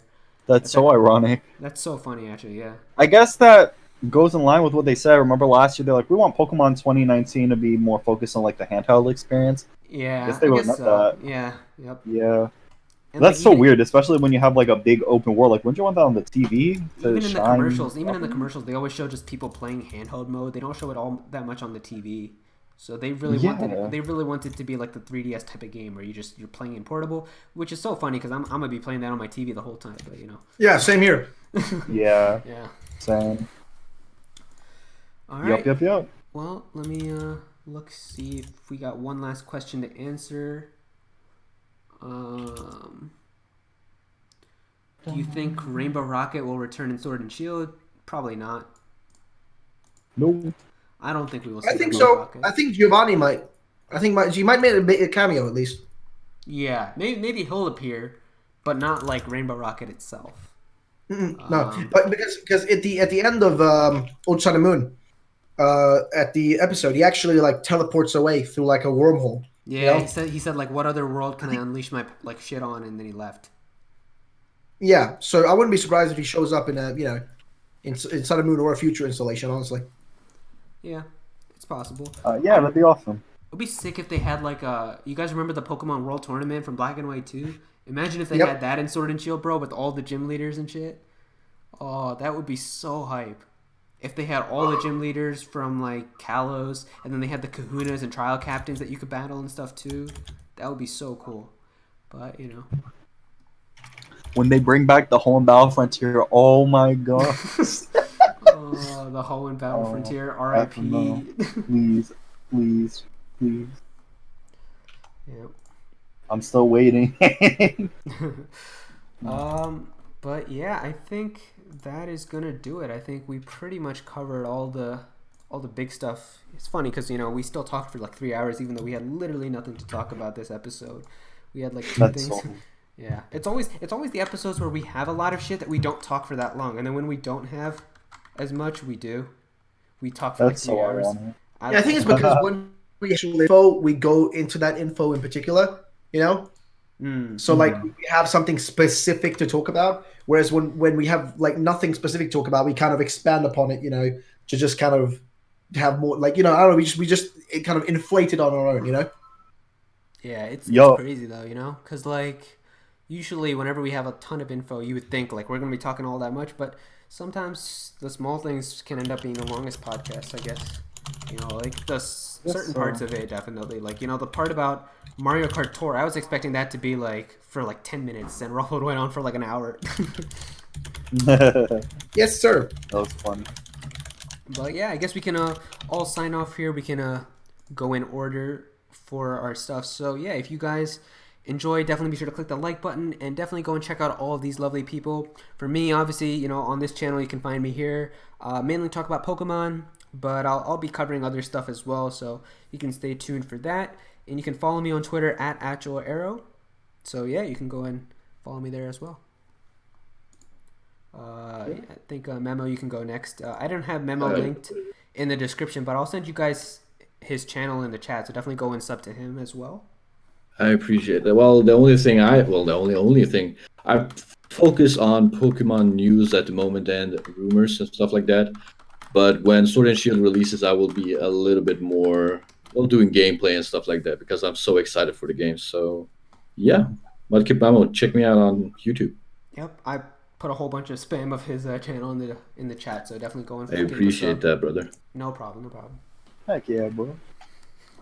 So yeah, you guys can find me. Okay, so I actually changed my Twitter name. So I'm like Zach Evans 97. Oh yeah, I saw on that you Twitter. got your Yeah, I'm like real name rebranding on everything there, next damn. year. Yeah. Oh. Yeah, I'm rebranding everything next year. So No yeah, more can see me Endgame the on there. Cube, R.I.P. R.I.P. And yeah, you guys can follow me on my YouTube at Endgame the Cube still. That's gonna change next year, but for now it's still the same, so people don't get confused when they see me in their sub box. But yeah, and then also I guess just look forward. I'm making videos again. I've made like 2 videos this weekend. I'm gonna continue, and then Project Z will release 2020 months, something like that. Yeah, like quarter 1 2020. You know what? So that'll be fun too. So yeah. Mm-hmm. Ruffled, god damn it. Ladies and gentlemen, Ruffled Rowdy signing out, ladies and gentlemen. If you want to find me on the internet, you can just go to ruffledaround.com at YouTube. Then you will find me in there. I'll make Pokemon videos about everything every day. Oh, I will see you next time. I'd be surprised if anyone understood that real fast. Oh man, but yeah, we will catch you guys in the next episode next month. It's gonna be hype. We're gonna be playing Sword and Shield. We will have played it at that point. It's gonna be exciting stuff. So we can't wait for that. It's going to be good stuff. We'll know everything about the game next episode. We're going to be talking about the story and the new Pokemon. That's going to be so lit. Probably going to be one of our best episodes of the year, probably. So, yeah. We'll catch you guys next time. Thank you for watching, and peace. Peace.